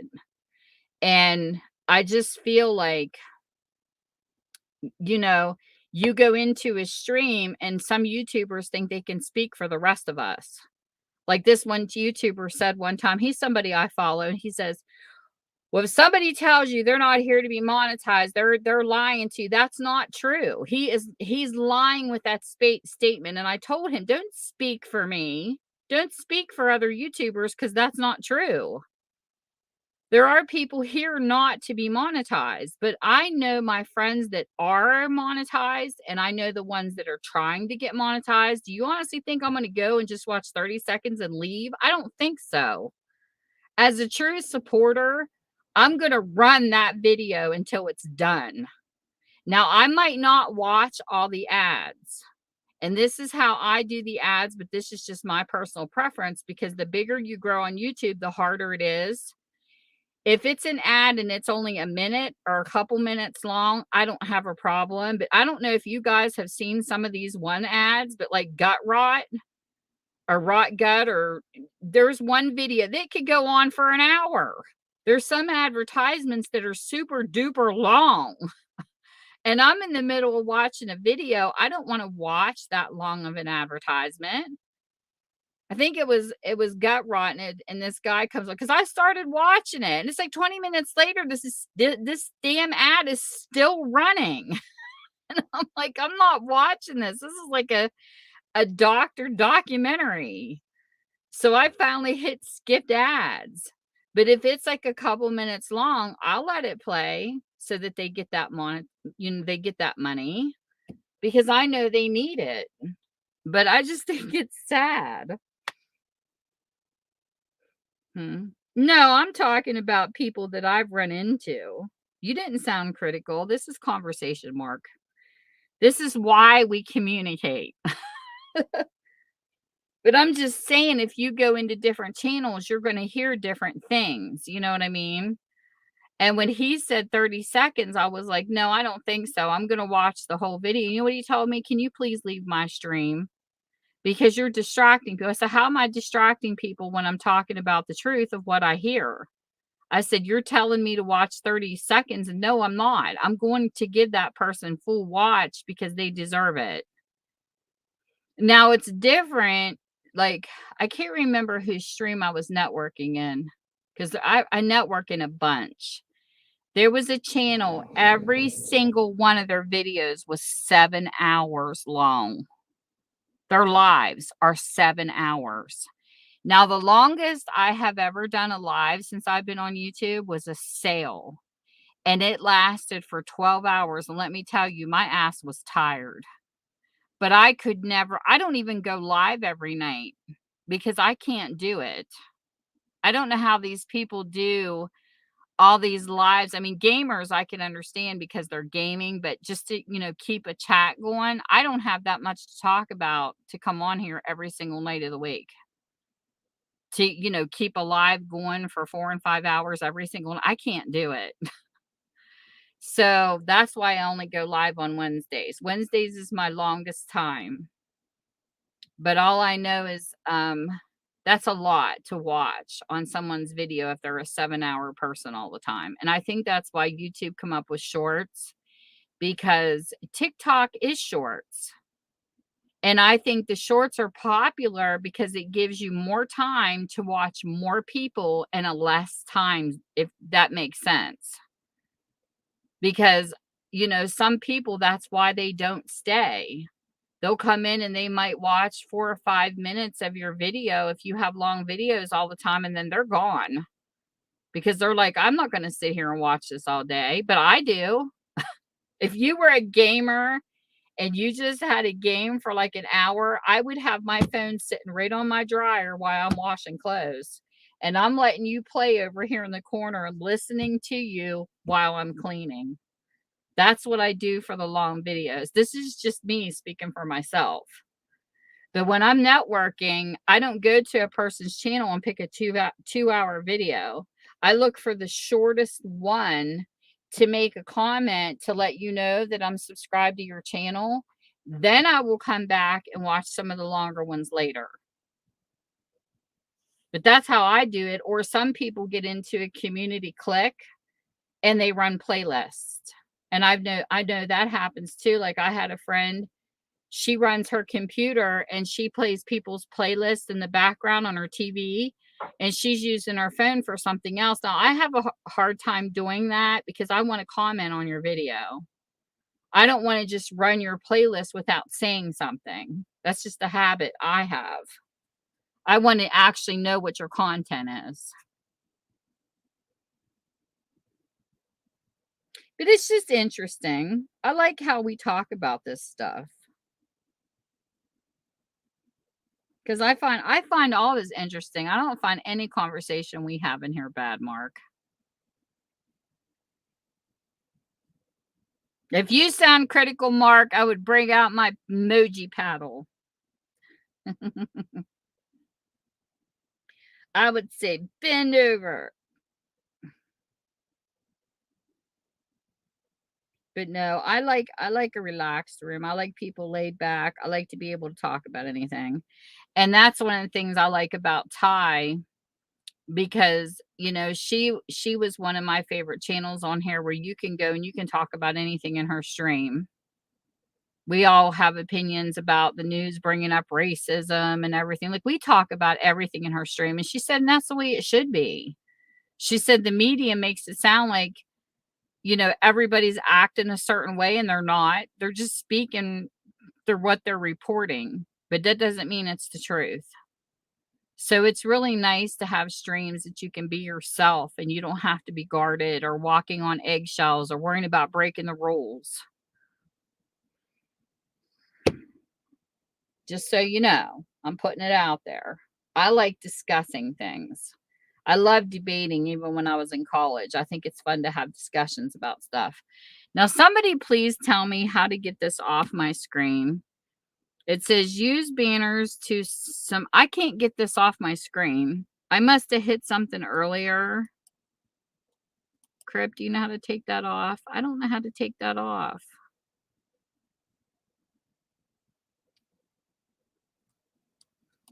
I can't figure it out. Let me see if this works.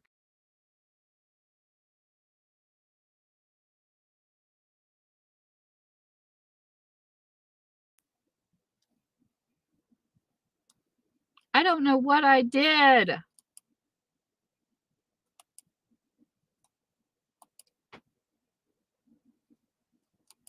Oh, there's a scroll.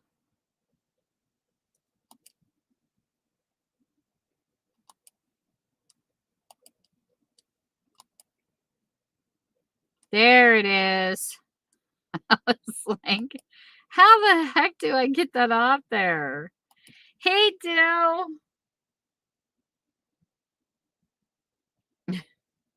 I haven't played with StreamYard buttons enough. Another thing I wouldn't mind learning is how a person can do hand stuff, like make a journal and then show their face in the corner. Somebody told me you had to have 2 cameras to do that. I have no clue how to do that. I'm still learning. I'm still new to YouTube too. My 5-year anniversary will be July 29th. What are we going to do to celebrate? Oh my goodness, Del, don't you start acting like Peg. You're crazy. My horse does not fly. My horse is a horsey. Pegasus is going to have to do a mat like mine with a Pegasus horse on it so that he can put it on his channel and say, look, Tammy, mine has wings. And I'll say, that's okay. Mine stays grounded, Peg. I like my Frisian decal. It can stay right here with no wings. He's running through a field and he's enjoying himself. That's what my horsey does. Are you being good, though?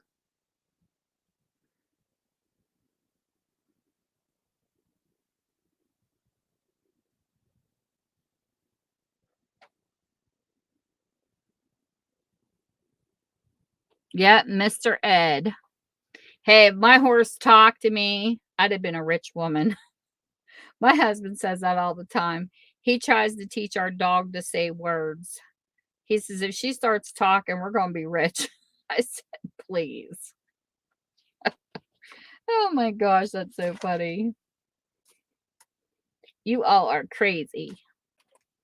So, if you want to learn how to sew in signatures, you got to go back through my video and watch it. Because I sewed these in. I made a homemade journal, the bookmark. Now I'll play with decorating it.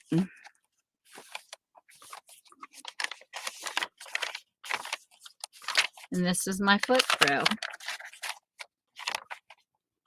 It's a little envelope with a little doodad. And I might stamp it. I might do some other stuff. I might play in this a little next week just to show you how it can be continued to be decorated. Who knows? I want to start playing with some ephemera too. But there it is. The new journal. I like this cover. It's pretty. You could put like a word like a dream up in there, or a fancy word that you just want to stick up in the corner, or you could just leave it like it is. Put your name on it. There's all kinds of stuff you can do with these. They're fun.